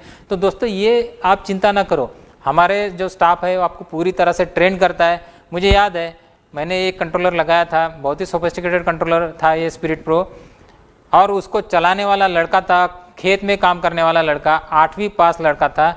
उसको कुछ इंग्लिश भी नहीं आती थी, उसको पढ़ना भी नहीं आता था जो स्क्रीन के ऊपर लिखा है, लेकिन उसको ये मालूम था कि यहाँ पर मुझे ये सेट करना है, यहाँ पर मुझे ये सेट करना है, यहाँ पर मुझे टाइमिंग डालना है, यहाँ पर मुझे किस तरह से सेट करना है। तो ये बहुत आसान है, ये इसके लिए डरिए नहीं। और दूसरी बात कॉस्ट की, हो सकता है कि आपको लगे कि ये EC PS सेंसर और ये सब बहुत ही एक्सपेंसिव सॉल्यूशंस है और फिर ये मैं अफोर्ड कर सकता हूँ या नहीं, या ये सिर्फ ग्रेप ग्रोवर्स ही ले सकते हैं या बहुत सोफिस्टिकेटेड ग्रीन हाउस ग्रोवर्स ही ले सकते हैं। तो दोस्तों ऐसा नहीं है। मैं आपको एक मेरे किसान भाई जो है हमारे, उनका उदाहरण देता हूँ, मंगेश देवहाते करके, जिन्होंने ये सिस्टम लगाई थी। खुद BSc कंप्यूटर थे, डेफिनेटली उनको नॉलेज था। उन्होंने विदर्भ के फार्मर थे। विदर्भ तो आप जानते होंगे थोड़ा सा पिछड़ा हुआ तो नहीं है, लेकिन थोड़ा सा पीछे वेस्टर्न महाराष्ट्र के सामने। तो वहाँ पर मिर्ची के लिए उन्होंने 3 एकड़ मिर्ची के लिए ये सिस्टम इस्तेमाल की थी। 1 साल के अंदर इसमें जो पूरा पैसा इन्वेस्ट किया था पूरा वसूल हो गया। 175 क्विंटल पर एकड़ का मिर्ची का यील्ड आया उनको, प्रॉपर इरिगेशन और फर्टिगेशन मैनेजमेंट करने की वजह से। मंगेश देवाते जी है, आप उनसे कभी भी बात कर सकते हो, उनको बहुत अच्छा बेनिफिट इसमें से मिला था दोस्तों। तो ये ऐसे बहुत सारे उदाहरण हैं जो ये हम बताने की कोशिश कर रहे हैं कि ये एक्सपेंसिव लगता होगा, इनिशियल कॉस्ट शायद आपको लगती होगी, लेकिन ये पेबैक पीरियड इसका बहुत कम है, आपका पैसा बहुत जल्दी उसमें वसूल हो सकता है। तो दोस्तों आइए वापस चलते हैं प्रेजेंटेशन की तरफ।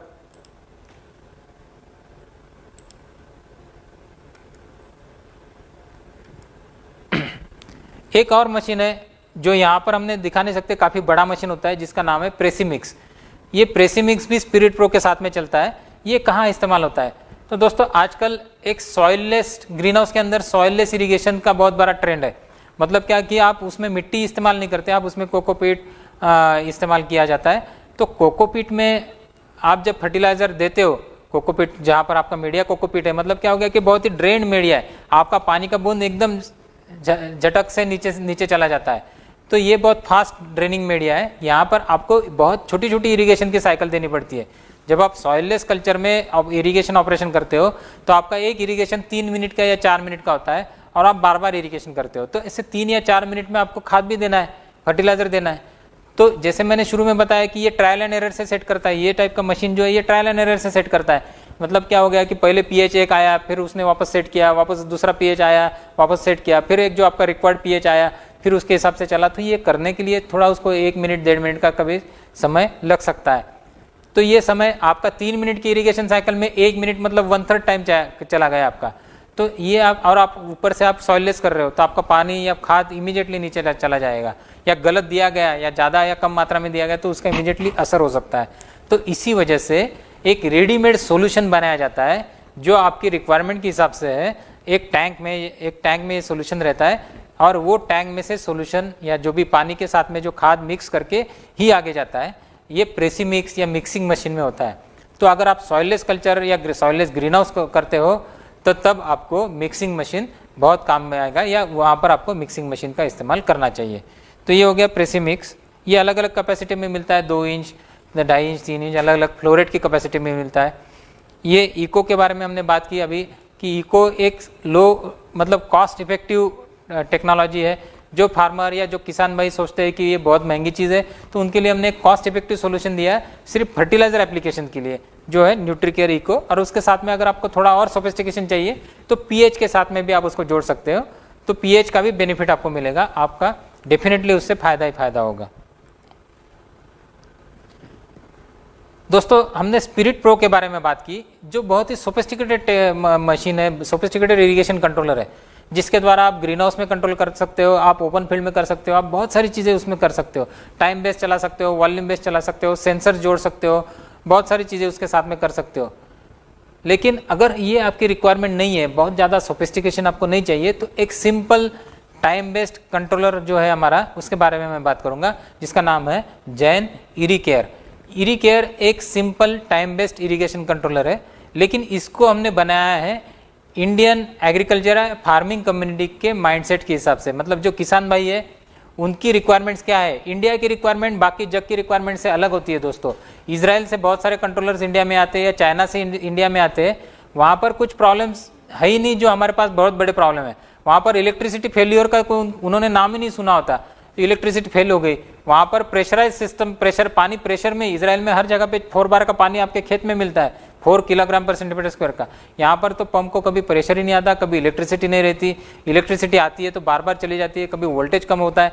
ये सारी दिक्कतें हमारे किसान जो फेस करते हैं वो बाकी जग के फार्मर्स या किसान नहीं उनको सहना पड़ता है। लेकिन जो कंट्रोलर उनके लिए बनाए गए हैं, जो इंडिया में इम्पोर्ट करके लाते हैं और यहाँ पर हम लगाने की कोशिश करते हैं, तो नेचुरली ये अपने सॉल्यूशन अपने लिए शायद फायदेमंद नहीं हो सकता हो, या उसमें उसकी फैसिलिटीज़ हमारे लिए उपयोग की नहीं हो सकती। तो इसीलिए हमने ये जैन इरिकेयर बनाया। ये टोटली मेड इन इंडिया है, अपने किसान भाइयों की रिक्वायरमेंट के हिसाब से बनाया। तो ऐसी क्या रिक्वायरमेंट है जिसको ये जैन इरिकेयर पूरी कर सकता है? तो सबसे पहली रिक्वायरमेंट इसमें क्या होती है दोस्तों, इलेक्ट्रिसिटी आपकी इरेटिक है, मतलब कभी आया लाइट, इलेक्ट्रिसिटी आई, कभी चली गई। तो मानो कि आपने एक प्रोग्राम कर लिया और फिर बीच में इलेक्ट्रिसिटी फेल हो गई, वापस आ गई, तो बीच वाला जो टाइम है, जैसे 2 घंटा आपका 8 से 10 बजे तक पानी देना था, 9 बजे इलेक्ट्रिसिटी गायब हो गई। अभी आप 9 बजे से 11 बजे या 12 बजे इलेक्ट्रिसिटी आई, तो 12 बजे जब भी इलेक्ट्रिसिटी आएंगी तब ये जहाँ पर छूटा था वहीं से ये शुरुआत करेगा, वहाँ पर जहाँ पर इसको पानी पूरा देना था वहाँ का पानी पूरा देगा, उसके बाद ही नेक्स्ट वॉल को जाएगा। और ऐसे करते करते अगर इलेक्ट्रिसिटी आई नहीं, सपोज रात के 11 बजे तक आपका इलेक्ट्रिसिटी आया नहीं था और रात के 11 बजे आपने उसको इलेक्ट्रिसिटी आ गई और आपका प्रोग्राम चालू हो गया, तो बहुत सारे जो प्रोग्राम कंट्रोलर्स है, जैसे इजराइल के कंट्रोलर्स वगैरह होते हैं, या बहुत सारे कंट्रोलर्स के लिए रात के 12 बजे डे चेंज होता है। और नेचुरली है कि आज मंगलवार है और बुधवार है, तो मंगलवार से बुधवार कब चेंज होगा? रात के 12 बजे। लेकिन ये कंट्रोलर में हमने ऐसी फैसिलिटी दी है कि आप सेट कर सकते हो कि मेरा डे कब चेंज होगा। मानो कि सुबह 6 बजे से आपका इरिगेशन प्रोग्राम चालू हो जाता है, तो इसका मतलब 5:59 तक आप दूसरा प्रोग्राम कैरी कर सकते हैं। बहुत सारे जगह पे क्या होता है, नहीं तो रात के 11 बजे इलेक्ट्रिसिटी आ गई, 12 बजे डे चेंज हो गया, खत्म हो गया वो प्रोग्राम, वो दूसरे दिन के प्रोग्राम की राह देखता है। तो यहाँ इसमें ऐसा नहीं है। ये कंट्रोलर 11 बजे से लेके सुबह अगर 6 बजे तक आपने टाइम दिया है, जिसको हम एंड टाइम बोलते हैं, तब तक ये कैरी ऑन कर सकता है प्रोग्राम को। फिर जब दूसरे दिन का प्रोग्राम शुरू होने की टाइम आ गया तो बोलेगा भाई अभी माफ़ करना, ये प्रोग्राम अभी मैं कंटिन्यू नहीं कर सकता, मैं दूसरे दिन का प्रोग्राम मुझे दिया गया है वो मैं हाथ में लूँगा और उसके हिसाब से चलूँगा। तो ये इसका बहुत बड़ा एक फीचर है। ये जैन इरी केयर जो यहाँ पर आपको दिखता होगा, ये कंट्रोलर बहुत ही सिंपल कंट्रोलर है। इसमें 4 या 5 बटन है, इसके द्वारा आप प्रोग्राम कर सकते हैं। इसमें आप 2 इरिगेशन हेड को प्रोग्राम कर सकते हो। मतलब क्या, आपका पंप नंबर 1 होगा, उसके ऊपर कुछ 5-6 वाल होंगे, आपका पंप नंबर 2 होगा, उसके ऊपर कुछ 5-7 वाल होंगे। बहुत सारे जगह पे ऐसा होता है। लोग क्या करते हैं कि इलेक्ट्रिसिटी 2 ग्रिड से लेते हैं, क्योंकि यहाँ पर अगर लाइट नहीं है, 2 जगह पे वाटर सोर्स होते हैं, एक कुआं इधर है, दूसरा कुआं खेत के दूसरे बाजू में।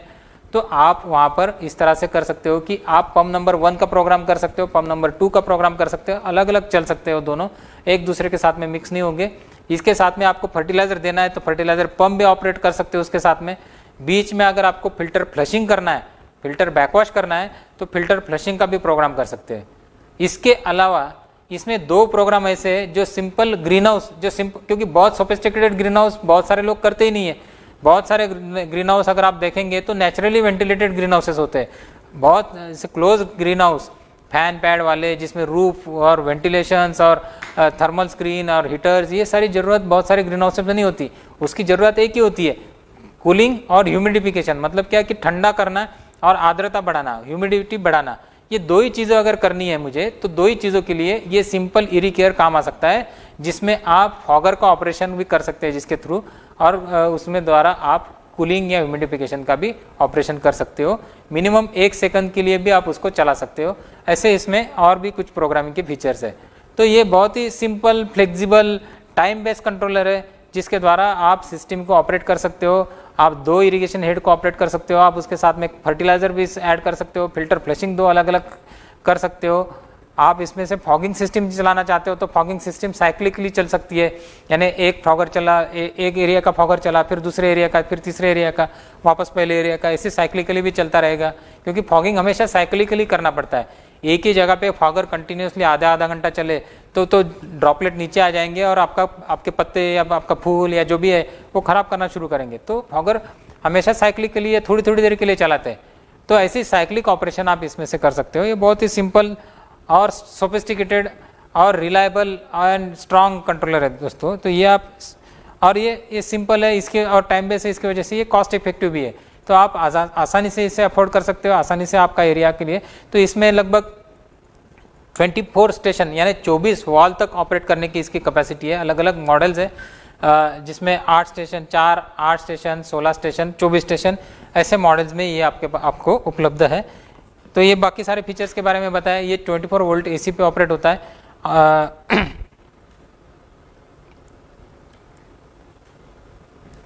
तो ये बात की हमने जैन इरी केयर के बारे में दोस्तों।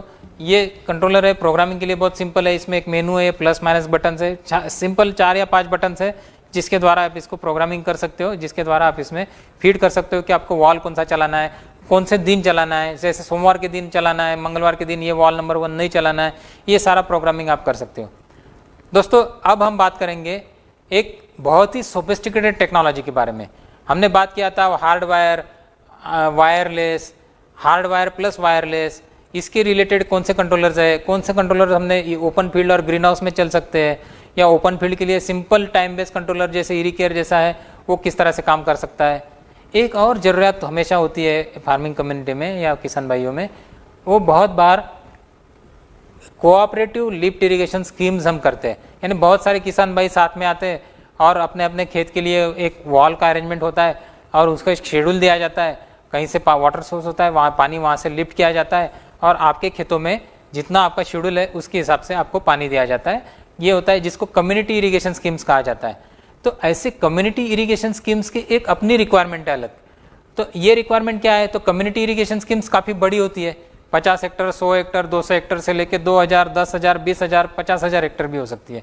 गवर्नमेंट ओन अगर कम्युनिटी इरिगेशन स्कीम्स है तो बड़ी भी हो सकती है। तो ऐसी बड़ी कम्युनिटी स्कीम्स में आपको ऑपरेशन करना है। फिर किसान जब कम्युनिटी स्कीम में, लिफ्ट इरिगेशन के कोऑपरेटिव स्कीम में जब पानी लेता है तो उसे हमेशा लगता है कि मुझे जो पर्याप्त मात्रा में मेरा जो उसमें शेयर है वो मुझे नहीं मिल रहा है, शायद कम मिल रहा होगा, ज़्यादा मिल रहा होगा, ये वॉल जल्दी बंद कर देता है मुझे, या मैं टेल एंडर हूँ, आखिरी में हूँ तो मुझे बराबर पानी नहीं मिलता। ये सारी दिक्कतें फेस की जाती है। या तो फिर उसको दिक्कतें कुछ और आती है कि जैसे उसका मैनेजमेंट ठीक से नहीं होता, उसको प्रॉपर इन्फॉर्मेशन नहीं रहती कि कब पानी मिलने वाला है, कब आ सकता है।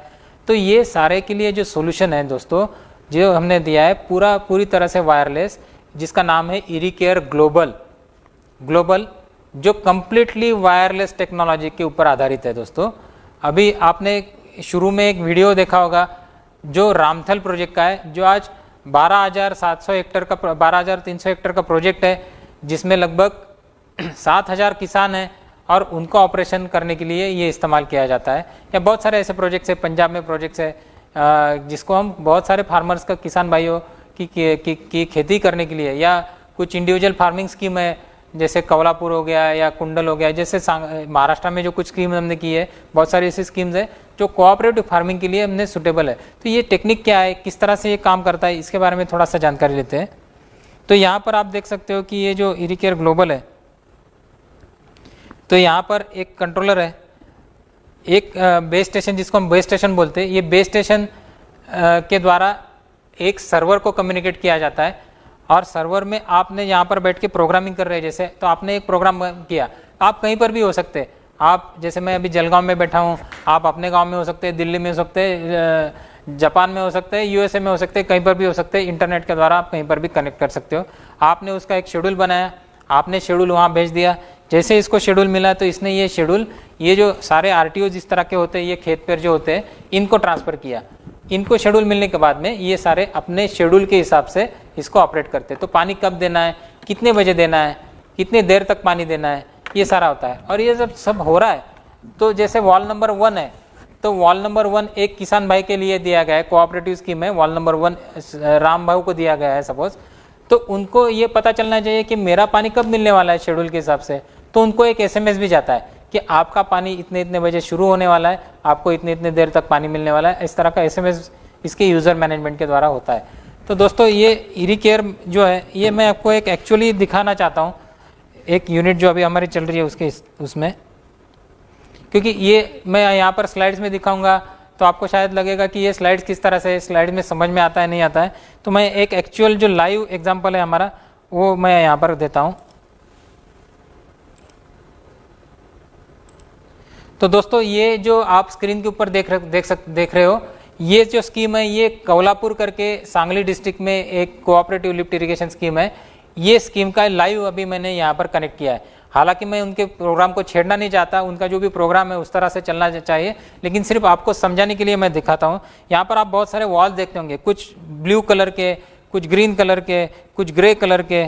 तो इनका मतलब क्या है कि ब्लू कलर मतलब क्या है कि यहाँ पर अभी पानी चल रहा है, पानी जो प्रोग्रेस में है। ग्रीन मतलब क्या है, यहाँ का पानी देकर हो गया। ग्रे मतलब क्या कि इसका आज पानी नहीं है। अगर ये डार्क ग्रे हो गया तो इसका मतलब क्या है कि आज पानी है लेकिन ये अभी नहीं है, फिलहाल नहीं चल रहा है। अगर इसमें रेड हो गया तो फॉल्ट है। मतलब हमको जैसे ही ये स्क्रीन देखता हूँ तो मुझे पता चलता है कि ये मेरे यहाँ पर पानी कैसा दिया जा रहा है, कैसा। और यहाँ पर नीचे आप देख सकते हो कि यहाँ पर जैसे पिंटू RES रेसिडेंस हो सकता है, ये फिर पिंटू ने के लिए वॉल है। फिर ये साहेब राव, ये जो वॉल है ये साहेब राव जी का है। ये उत्तम साव इनका वॉल, तो इसका नाम भी यहाँ पर आ गए। तो ये खेडूत जो है या फार्मर जो है या किसान भाई, उसको मालूम है कि मेरा वॉल कब चालू होने वाला है, उनको अलग से एक्सेस उसमें मिल सकता है, वो देख सकता है, उसको SMS भी आता है। इसके अलावा इसमें आप बहुत सारी मतलब प्रोग्रामिंग कर सकते हो या इवेंट्स देख सकते हो। जैसे मैं इसको थोड़ा सा आपको दिखाऊं कि जैसे ये इवेंट लॉगबुक है, तो मतलब कुछ हो गया तो उसके बाद में आपको देखना है कि मुझे कितना पानी मिला था, कब मिला था। शायद हो सकता है कि आपको विश्वास ना हो कि मेरे खेत में शायद पानी मिला ही नहीं था, तो दिखाओ तो जरा कि कब मिला था।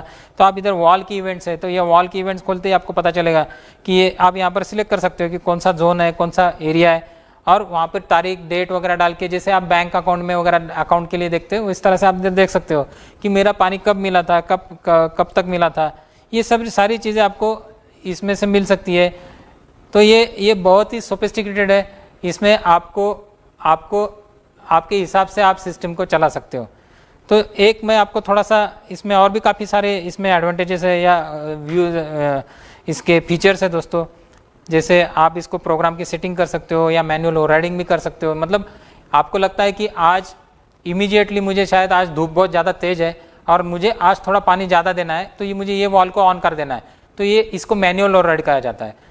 तो ये मैनुअल ओवरराइड आप दो तरीके से कर सकते हो। आप तो एक तो शेड्यूल कर सकते हो कि मुझे 5वें दिन ये वॉल थोड़ी देर के लिए ऑन करना है, लेकिन ये प्रोग्रामिंग के थ्रू नहीं, या तो फिर मुझे अभी के अभी पानी देना है।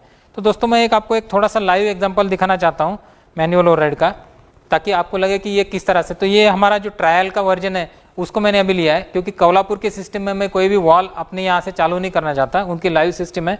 लेकिन ये जो हमारी सिस्टम है यहाँ पर मैं आपको दिखाऊँ, ये मैनुअल ओवरराइड कहा जाता है इसको। मैनुअल ओवरराइड मतलब क्या कि ये मैनुअली मैं इसको ऑपरेट करूँगा अभी। तो जैसे ये ऐड मैनुअल ओवरराइड यहाँ पर मैंने किया, यहाँ पर मैंने डाला ओवरराइड नाउ, मतलब मुझे अभी इसको चालू करना है। तो उसने टाइम दिया 17:22, इसको मुझे 2 मिनट के लिए चलाना है। मैंने 2 मिनट डाल दिए। इधर मैंने नेटवर्क नंबर ले लिया, जोन नंबर सिलेक्ट किया, ब्लॉक नंबर सिलेक्ट किया। ये सारे ब्लॉक वगैरह ये जो है आपको बाद में समझ में आएंगे। और मुझे एक्शन क्या लेना है, बहुत सारे एक्शन है। नो एक्शन, आज का शेड्यूल स्किप करो, पॉज करो, या अगर खुले पॉज ईप ओपन, मतलब खुला है वॉल तो ही पॉज करो, या पॉज अगर है तो उसको चालू करो, ऑन करो, ऑफ करो। तो मैं यहाँ ऑन करना चाहता हूँ, तो मैंने यहाँ पर ऑन कर दिया। और फिर मुझे अलार्म की लेवल, जैसे ऑन होते हैं तो मुझे अलार्म होना चाहिए कि कुछ तो हुआ है। तो अलार्म की लेवल, ये अलग अलग लेवल है, यहाँ पर आपको शायद पता नहीं चलेंगी, लेकिन इसका मतलब है मुझे SMS आना चाहिए, या सिर्फ यहाँ पर कुछ पॉपअप आने चाहिए, या मुझे वॉइस कॉल आना चाहिए। इस तरह के भी अलार्म की लेवल हो सकती है। तो मैंने कुछ अलार्म की लेवल सिलेक्ट की। और अभी मुझे क्या चालू करना है, मुझे एक आउटपुट वॉल नंबर, कुछ आउटपुट ओपन करना है। मैंने यहाँ पर डाला और ये वॉल नंबर 1 को ऑपरेट करने के लिए मैंने यहाँ पर डाला और ये सेव किया मैनुअल ओवरराइड। उसने बोला कि आप कंटिन्यू करना चाहते हैं, यस।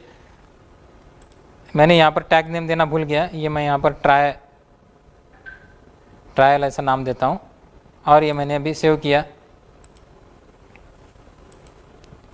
अब ये चालू हो जाएगा। ये आप देख सकते हैं, ये मैंने यहाँ पर लगाया हुआ है, ये वायरलेसली कनेक्टेड है, ये जो टैंक है यहाँ पर, और इसको छोटा सा सोलनट है। ये चालू करता हूँ तो जैसे अभी आप देख सकते हैं, इसको सिग्नल आ गया, ये चालू हो गया, इसमें से पानी आ गया। ये अभी मैंने 2 मिनट के लिए चालू किया था, तो 2 मिनट तक इसमें से पानी आएगा। 2 मिनट के बाद में ये बंद हो जाएगा। मुझे उम्मीद है कि ये आपको बहुत ही क्लियरली दिखता होगा।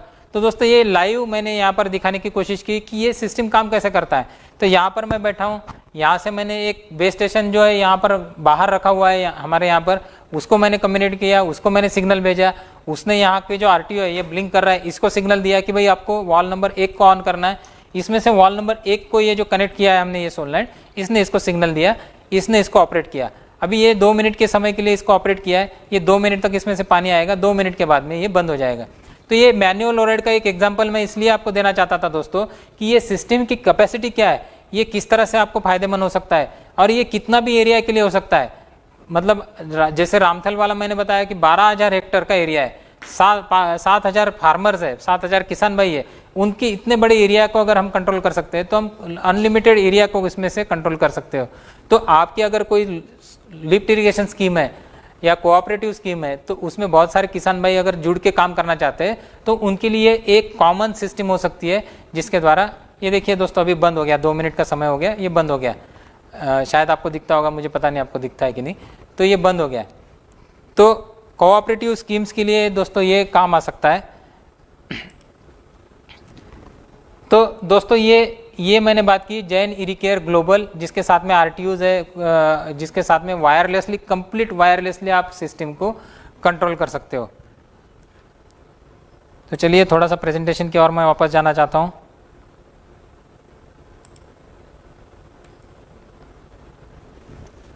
इसमें ये जो गेज व्यूज वगैरह आप स्क्रीन पर देख सकते हो, तो ये भी आपको दिख सकते हैं। जैसे आपके डैशबोर्ड पे आपको 4-5 कोई इंपॉर्टेंट सेंसर्स लगाए आपने, और आपको उसकी वैल्यू कंटिन्यूस, जैसे मेन लाइन का प्रेशर या फ्लो कितना जा रहा है। इसमें आप रूल भी सेट कर सकते हो कि भाई अगर प्रेशर बहुत ज़्यादा हो गया और फ्लो कम हो गया, इसका मतलब कहीं ना कहीं वॉल बंद है, या फिर कौन सा वॉल, बाईपास वॉल चालू करो या किस तरह से चालू करो। और ऐसा ही नहीं है कि ये सिर्फ कोऑपरेटिव स्कीम के लिए इस्तेमाल किया जाता है। कोऑपरेटिव स्कीम्स के लिए बहुत सारी जगह पे हमने तो ये लगाया और बहुत सक्सेसफुली चल भी रहा है। जैसे मैंने कमलापुर का एग्जांपल दिया, कुंडल है, शेंदूर है, बहुत सारी जगह पे ये चल रहा है। लेकिन इंडिविजुअल फार्मर्स भी इसको इस्तेमाल कर रहे हैं। जैसे मैं कुछ एग्जांपल के तौर पर देना चाहता हूँ कि पुणे में नवलखा साहब है, या फिर हमारे डॉक्टर कुरकुरे है, या फिर ये कृषि भूषण जिनको अप्पा साहब पुरस्कार जिनको मिला, जैसे अविनाश पाटोड़े जी है, ये सारे लोग इंडिविजुअल फार्म में उनके हिसाब से इसको ऑपरेट कर रहे हैं दोस्तों। तो ये बहुत ही सोफिस्टिकेटेड सिस्टम है जिसके द्वारा आप आपके इरिगेशन को मैनेजमेंट कर सकते हो। इसके बाद में सेंसर्स भी हम लोग सप्लाई करते हैं ऑटोमेशन में, और उनका बहुत ज़्यादा महत्व है ऑटोमेशन में। कौन से सेंसर हो सकते हैं, तो ये यहाँ पर जैसे सॉइल मॉइस्चर सेंसर दिखाया है, तो इस तरह का सॉइल मॉइस्चर सेंसर भी आप कनेक्ट कर सकते हो सिस्टम के साथ में, या ह्यूमिडिटी सेंसर है, टेम्परेचर सेंसर्स है। सेंसर तो जो भी है, कोई भी टाइप का सेंसर है, वो उसको एनालॉग या डिजिटल या जिस तरह के सेंसर्स है, ये सारे टाइप के सेंसर्स दोस्तों हम अपने सिस्टम में कनेक्ट कर सकते हो और उसको चला सकते हैं। इसके अलावा दोस्तों जब सिस्टम पूरी तरह से चल रही है तो बहुत बार दिक्कत ये होती है कि सारा कुछ सिस्टम सोफिस्टिकेटेड लगा दिया, लेकिन जो कंट्रोल पैनल है वो पुराना है, वो प्रॉपर काम नहीं कर रहा है, जो जिसमें फंक्शंस नहीं है, वो प्रॉपरली पंप को ऑपरेट नहीं कर सकता। तो ये कभी कभी दिक्कत आती है, इसीलिए हम लोग कंट्रोल पैनल भी साथ में देते हैं। तो प्रॉपर एक सोफिस्टिकेटेड कंट्रोल पैनल का पूरा एक यूनिट हमारा है, जो पूरी तरह से, जैसे आप यहाँ पर देख सकते हैं, ये कंट्रोल पैनल हमने जो बनाया है, ये कंट्रोल पैनल जिसके साथ में बहुत सारी फंक्शनलिटीज़ है। आप यहाँ पर देख सकते हो कि इसमें थर्मल ओवरलोड प्रोटेक्शन है, इसमें पॉज फेल्योर का प्रोटेक्शन है, overload underload protection, under voltage protection है, फिर फेज रिवर्सल हो सकता है बहुत बार, तो उसका प्रोटेक्शन है, शॉर्ट सर्किट का प्रोटेक्शन है, अर्थिंग का प्रोटेक्शन है। फिर ये इसके जो पार्ट्स है, इसकी एक लिस्ट है, इसमें बहुत सारे मतलब सोफिस्टिकेटेड कंट्रोल पैनल्स आपको मिल सकते हैं। तो जब आप ऑटोमेशन की सोच रहे हो और जब आप पूरा सोफिस्टिकेटेड सिस्टम करना चाहते हो, तब आप ये भी जरूर देखना जरूरी है कि आपका जो कंट्रोल पैनल है, जो पंप को ऑपरेट कर रहा है, वो भी सोफिस्टिकेटेड होना चाहिए, वो भी स्टेट ऑफ द आर्ट होना चाहिए। तो ये state of the art control panels या sophisticated control panels, proper control panels भी हम लोग सप्लाई करते हैं, इन हाउस बना के सप्लाई करते हैं, ताकि कोई डिपेंडेबिलिटी नहीं रही। ये सारी चीज़ें हम इन हाउस क्यों बनाते हैं, कंट्रोलर भी इन हाउस बनाते हैं, कंट्रोल पैनल इन हाउस बनाते हैं, प्रोग्रामिंग भी हमारा खुद का है, कस्टमाइजेशन भी कर देते हैं। ये हम क्यों करते हैं इन हाउस इतना? आजकल का ज़माना तो वो लोग बोलते हैं कि यहाँ वहाँ से 10 चीज़ें लाओ, उनको जोड़ो, अपना प्रोडक्ट बनाओ और उसको बेचो अपने नाम से। तो ऐसी चीज़ें हम नहीं करना चाहते। ऐसे ही हमारी संस्कृति जैन इरिगेशन की नहीं है दोस्तों। हमारा पहले से ही मोटो है, अगर आप पिछले 25 सालों से भी देखेंगे तो हमारा था एक कैच लाइन है हमेशा कि one stop shop for agriculture. तो ये एक जगह पे आपको सब चीज़ मिलनी चाहिए। आपको कोई भी डिफिकल्टी है तो आप कॉल करोगे और हम बोलेंगे साहब अभी हम इजराइल में कॉल करते हैं और वहाँ से पूछ लेते हैं कि कब सोल्यूशन आएगा, तो ये नहीं होता। हम लोग का हमारे पास सारे सोल्यूशन यहीं पर देना चाहते हैं, आपको इमीडिएट सर्विस देना चाहते हैं। क्योंकि बहुत बार ये जो टेक्नोलॉजी होती है, हाईटेक होता है ना, तो बहुत बार उसमें बहुत ज़्यादा सर्विस की, इनिशियल सर्विस की ज़रूरत लगती है। जैसे मोबाइल शुरू में लिया तो उसके फंक्शन पता नहीं चलते, तो आपको किसी को कॉल करके या किसी को पूछना पड़ता है कि भाई किस तरह से करूँ, ऐप डाउनलोड कैसे करूँ, प्ले स्टोर कहाँ क्या होता है। तो ये ऐसी चीज़ें शुरू में आपको एक थोड़ा सा सर्विस लगता है, या कुछ दिक्कत आ गई, कुछ वायर टूट गई या कुछ हो गया, तो आपको किसी टेक्नीशियन की इमीडिएट ज़रूरत होती है। तो ये सारे सपोर्ट सर्विसेज, टेक्निकल सर्विसेज, ये सारी चीज़ें हमारे पास होती है, हम लोग देते हैं उसको। उसके बाद में दोस्तों मैं थोड़ी सी बात करना चाहता हूँ, ज़्यादा देर नहीं लूँगा इसमें। उसके बाद में जो वॉल्स होते हैं, ये जो स्पेशलिटी वॉल्स होते हैं, ये वॉल्स बहुत इंपॉर्टेंट है। यहाँ पर आप देख सकते हो बहुत सारे वॉल्स हैं, ये सारे वॉल्स हम यहीं पर असेंबल करते हैं। तो आपको हाइड्रोलिक वॉल जब ऑटोमेशन सिस्टम करते हो तो आपके वॉल जो होते हैं हाइड्रोलिकली ऑपरेटेड वॉल्स होते हैं। मतलब क्या होता है कि इसके अंदर एक रबर का पर्दा है, ये रबर का पर्दा जैसे मैं इसमें पानी भरता हूँ तो ऐसा बलून जैसा फूलता है वैसे ये फूलेगा, ये वॉल को बंद करेगा।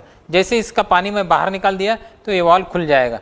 तो ये ओपन और क्लोज जो वॉल का होता है ये वॉल के जरिए होता है, डायफ्राम वॉल जिसको बोलते हैं, या रबर वाला वॉल होता है, इसके अंदर रबर होता है। और इसको ऑपरेट करने के लिए जो कॉइल होती है इसको सोलेनॉइड बोलते हैं, ये कॉइल को सोलेनॉइड कॉइल बोलते हैं। और ये जो वायर है, ये वायर हम कंट्रोलर को या आरटीयू को जोड़ेंगे, वहाँ से उसको सिग्नल मिलेगा, तब ये सोलेनॉइड ऑन होगा। ये सोलेनॉइड एक तरह से छोटा सा वॉल है जो पानी को अंदर जाने देगा या पानी को बाहर निकालेगा। तो अंदर डालना पानी को या बाहर निकालना, ये कार्य ये सोलेनॉइड के थ्रू होता है। ये इस तरह के वॉल्स हमको सिस्टम में इस्तेमाल करने पड़ते हैं। कुछ और स्पेशलिटी वॉल्स भी होते हैं। दो महत्वपूर्ण वॉल जो हमारे सिस्टम में बहुत बार यूज होते हैं, उसमें एक है प्रेशर रिड्यूसिंग वॉल और एक है pressure relief wall. Pressure relief या सस्टेनिंग वॉल क्या होता है, तो बहुत बार क्या होता है कि सिस्टम आपकी चल रही है और अचानक कोई वॉल किसी ने बंद कर दिया, सिस्टम में प्रेशर बढ़ने लग गया, पंप के ऊपर प्रेशर आ गया, आपकी पाइपलाइन ब्रेकेज हो गई, डैमेज हो गई। तो ऐसा ना हो इसलिए एक वॉल इस तरह से बिठाया जाता है कि जिसमें से प्रेशर रिलीज होता है। मतलब क्या है कि ये वॉल खुल जाएगा, जैसे इनलेट की तरफ आपने इसको जोड़ा, इसमें से आपने पानी लिया, जैसे ही प्रेशर किसी आपका सेट प्रेशर से बढ़ गया तो वो प्रेशर सॉरी इसको लेना चाहिए, तो ये आपका सेट प्रेशर से जैसे ये बढ़ गया तो ये आपका वॉल खुल जाएगा। तो इसको रिलीफ वॉल बोलते हैं। और दूसरा एक वॉल का प्रकार होता है जिसको हम बोलते हैं प्रेशर रिड्यूसिंग वॉल। तो रिड्यूसिंग वॉल का मतलब क्या होता है कि आपका ढलान वाला जमीन है सपोज, और आपको नीचे कोई स्पेसिफिक प्रेशर चाहिए, या ड्रिप इरिगेशन को हम बोलते हैं कि हमेशा 1.5 kg या 2 kg जो डिजाइन प्रेशर है वो मेंटेन करना चाहिए। तो ये प्रेशर मेंटेन करने के लिए आपको, अगर प्रेशर कम ज़्यादा हो रहा है सिस्टम में, तो ये प्रेशर मेंटेन करने के लिए आपको प्रेशर रिड्यूसिंग वॉल डालना पड़ता है। तो जैसे ये प्रेशर रिड्यूसिंग वॉल आप लगाते हो तो ये प्रेशर रिडक्शन कर देता है। मतलब पीछे अगर डाउन अपस्ट्रीम साइड में अगर 2 kg का 3 kg भी हो गया, बढ़ गया प्रेशर अचानक, फिर भी अगर आपने इसको 2 kg पे सेट किया है तो ये 2 kg ही प्रेशर देगा। 3 kg का 4 kg हो गया तो भी ये 2 kg ही देगा। मतलब आपका ये प्रेशर कितना भी कम ज़्यादा हो, ये नीचे वाला प्रेशर है जो सिस्टम को जाने वाला प्रेशर है, ये हमेशा कांस्टेंट रहेगा। तो यहाँ पर आप प्रेशर रिड्यूसिंग वॉल इस्तेमाल कर सकते हो। तो दोस्तों अभी हमने ये थोड़ा सा विस्तार पूर्वक ऑटोमेशन क्या है, कैसे है, लेकिन ये बहुत सारे कंट्रोलर है, बहुत सारे उसमें वॉल्स है, बहुत सारे टाइप के टेक्नोलॉजीज है, बहुत सारे फर्टिगेशन मशीन्स है। मैं कौन सा इस्तेमाल करूँ, कैसे इस्तेमाल करूँ, उसके चयन के लिए कुछ ये चेकलिस्ट है कि भाई आपको सेंट्रलाइज करना है या डिसेंट्रलाइज चाहिए, आपको वायर करना है, वायरलेस करना है, हाइब्रिड करना है, आपको फर्टिगेशन चाहिए इसी पीएच के साथ में चाहिए, केवल पीएच के साथ में चाहिए, या विदाउट इसी पीएच चाहिए। आपको फर्टिगेशन मशीन में कितने फर्टिलाइजर, जैसे यहाँ पर 2 है, ऐसे 3 चाहिए, 4 चाहिए, कितने फर्टिगेशन या फर्ट पंप चाहिए, तो या फिर आपको टाइम बेस करना है या वॉल्यूम बेस करना है। ये बहुत सारे डिटेल्स हमारे, जैसे ही आपकी कोई रिक्वायरमेंट है तो आप जरूर हमारे टोल फ्री नंबर आपको नीचे दिखता होगा, वहाँ पर कॉल कीजिए या आपकी रिक्वायरमेंट कमेंट्स में डालिए। आपकी कमेंट्स हमारे लिए बहुत ज़रूरी है। आपको जी रिक्वायरमेंट है वो कमेंट्स में लिखिए, हम लोग आपसे कांटेक्ट करेंगे। ये सारी इंक्वायरीज हम प्रॉपरली करेंगे। कोई भी चीज़ हमें सिर्फ बेचनी है इसलिए आपको नहीं देनी है।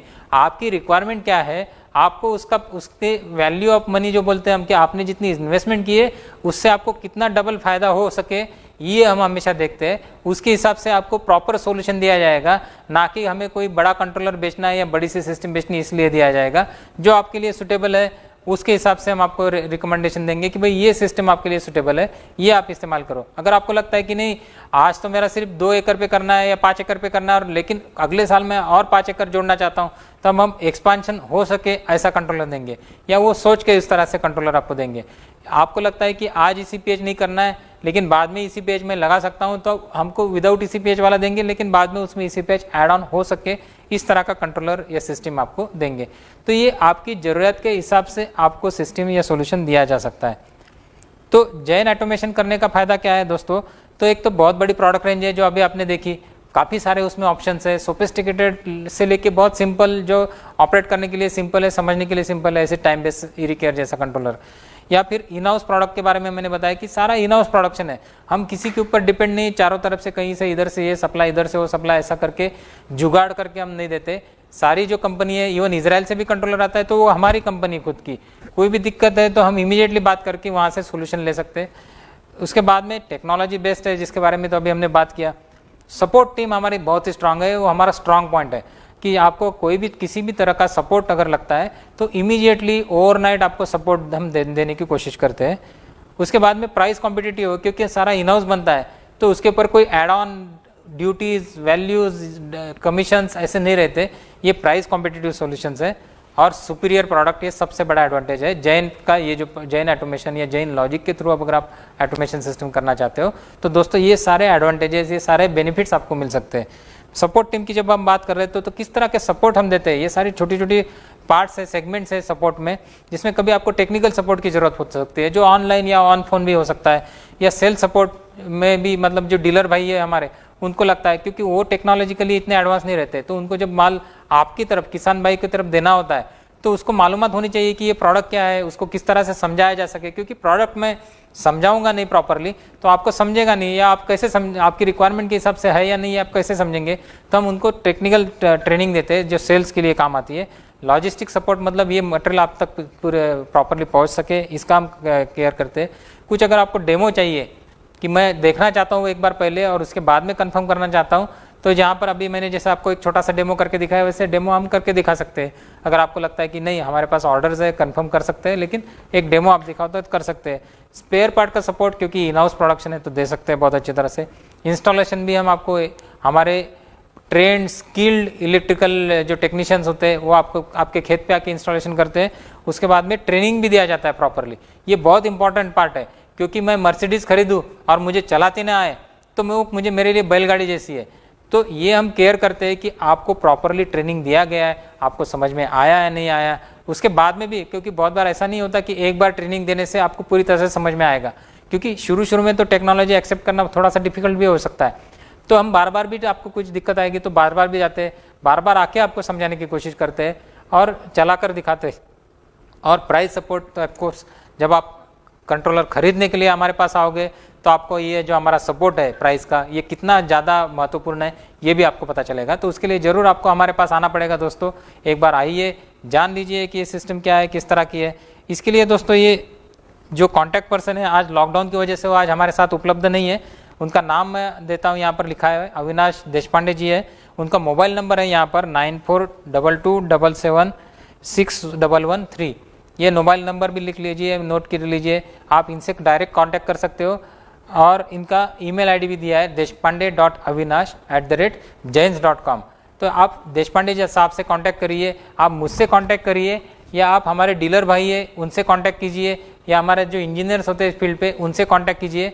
चाहे टेक्निकल इन्फॉर्मेशन, चाहे डीलर या सेल्स के जो इंजीनियर होते हैं वो पूरी तरह से अगर ना दे सके तो आप ज़रूर हमसे बात कीजिए कि आपको टेक्निकली पूरी तरह से कितनी इन्फॉर्मेशन चाहिए। हम आपको पूरा सेटिस्फैक्शन होने तक आपके जवाब देंगे, आपको आपके जो भी सवाल है उसको सेटिस्फाई करने की कोशिश करेंगे। दोस्तों ये कुछ फोटोग्राफ्स है जो उदाहरण है जो हमारी सक्सेसफुल सिस्टम जो ऑपरेट हो रही है। जैसे ये त्रिवेदी जी का सिस्टम है जहाँ पर न्यूट्रीकेयर इको ऑपरेट हो रहा है। ये उनका फार्म का फोटोग्राफ है। ये जितेंद्र सिंह जी का फोटो है। यहाँ पर 2 न्यूट्रीकेयर, ये इस तरह की 2 मशीन्स यहाँ पर लगाई है। स्पिरिट प्रो का कंट्रोलर है। और देखिए कितना सोफिस्टिकेटेड, कितना अच्छा इंस्टॉलेशन किया है इन्होंने। बहुत सारी ये फर्टिलाइजर की टैंक्स है। मतलब आप ऐसा जरूरी नहीं है कि 3 ही फर्टिलाइजर की टैंक रखो, आप ज़्यादा फर्टिलाइजर की टैंक रखो और उसमें से आप चूज़ कर सकते हो कि आज इसमें से चाहिए, कल मुझे उसमें से फर्टिलाइजर चाहिए। आप खाद भर के रखो, उसको एजिटेटेड भी इसके साथ में आता है, एजिटेट भी कर सकते हो आप इसको ऑटोमेटिकली। तो ये सारी चीज़ें इसमें साथ में आपको मिलती है। उसके बाद में फिर ये अमित शर्मा जी का जबलपुर वाले, उनका खेत का फोटो है। ये भी न्यूट्रीकेयर है। उसके साथ में आप देख सकते हैं 4 टैंक्स है, एक एसिड की और बाकी 3 फर्टिलाइजर की टैंक्स है। मल्चिंग किया है देखिए उन्होंने। फिर ये उत्तम राव जी का ये खेत है जहाँ पर इरिकेयर लगाया उन्होंने।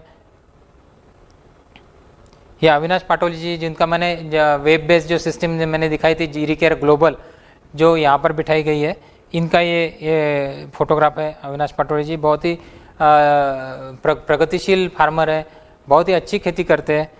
इनको अभी अप्पा साहब पुरस्कार भी मिला था। अप्पा साहब कृषि सिंचाई जो पुरस्कार होता है, बहुत ही उसको ऑनर कहा जाता है कि ये पुरस्कार मिलने के लिए। ये पुरस्कार भी अभी इनको महाराष्ट्र के जो मुख्यमंत्री जी थे उद्धव जी ठाकरे, उनके हाथों से ये मिला है पुरस्कार। ये रामदास पाटिल जी की ये सिस्टम है, आप देख सकते हैं। इसमें भी हमने इरिकेयर जो कंट्रोलर है छोटा लगाया है। इसमें फिल्टर भी बहुत ही सोफिस्टिकेटेड फिल्टर है, स्मार्ट क्लीन फिल्टर लगाया गया है। ये सचिन पाटिल जी कड़वन के इनकी सिस्टम है। तो दोस्तों ये जो सारी हमने बातें की आज, ये एक जैन टेक्नोलॉजी या जिसको डिजिटल टेक सॉल्यूशन हम बोलते हैं कि जिसमें आपकी इरिगेशन की सारी रिक्वायरमेंट, फर्टिगेशन की रिक्वायरमेंट्स, सॉइल मॉइस्चर मैनेजमेंट या इरिगेशन मैनेजमेंट, ये सारा इसमें से पॉसिबल हो सकता है। इसमें आपको अलर्ट्स मिल सकते हैं। ये बहुत ही ये जैसे बात हमारा आज का जो टॉपिक था कि भाई सही में ये ज़रूरत है या नहीं, आज की ज़रूरत है तो आज की ज़रूरत है, क्योंकि लेबर बहुत महंगा होता जा रहा है, फर्टिलाइज़र महंगे होते जा रहे हैं, पानी की दिक्कत दिन ब दिन बढ़ती है, तो आपको कम पानी में ज़्यादा से ज़्यादा मात्रा में ज़्यादा से ज़्यादा क्षेत्र में इरिगेशन करना है। तो ये सारी रिक्वायरमेंट्स आपकी पूरी करने के लिए जैन इरिगेशन के जो ऑटोमेशन सॉल्यूशंस है जिसका नाम है जैन लॉजिक, ये बहुत ही महत्वपूर्ण है। दोस्तों मेरी आपसे विनती है कि आप इसका ज़्यादा से ज़्यादा फायदा लें। आपको जितनी जानकारी मिल चाहिए, हम लिंक के द्वारा आपको ये जानकारी अभी पोस्ट कर रहे हैं, आपको ये जानकारी भी मिल जाएंगी। आप पढ़ लीजिए, जैन लॉजिक करके जो लिटरेचर हम इसके साथ में लिंक दे रहे हैं, ये आप देख लीजिए, पढ़ लीजिए। उसके बाद में भी आपको कोई दिक्कत होंगी तो ज़रूर हमसे कांटेक्ट कीजिए। हम लोग बहुत हैप्पी होंगे, आनंदित होंगे अगर आपके सवाल हमारे पास आते हैं। तो मेरा नंबर भी नोट कर लीजिए। मेरा नंबर है, मेरा नाम वापस मैं एक बार दोहराता हूँ, मेरा नाम अभिजीत जोशी है और मेरा नंबर है 9422283402 9422283402। तो दोस्तों कभी भी आप कॉल करिए, आपकी सेवा में हम हमेशा हाजिर है। तो दोस्तों ये संगोष्ठी में आज हमने बात की सोफिस्टिकेटेड सॉल्यूशंस, जो डिजिटेक सॉल्यूशंस है एग्रीकल्चर में, उसके बारे में। आपको ये संगोष्ठी कैसी लगी ये ज़रूर आप कमेंट में लिखिए। और इसी के साथ में मैं अभी आपसे विदा लेता हूं। दोस्तों आप ज़रूर कांटेक्ट में रहिएगा, जुड़े रहिएगा, क्योंकि आगे आने वाली जो संगोष्ठी है उसी में भी ऐसे ही कुछ विषय जो है, जो महत्वपूर्ण है, जो तांत्रिक हो सकते हैं लेकिन समझना बहुत ज़रूरी है, उसके बारे में हम चर्चा करने वाले हैं। दोस्तों तो जुड़े रहने के लिए धन्यवाद दोस्तों। Thank you. जय हिंद।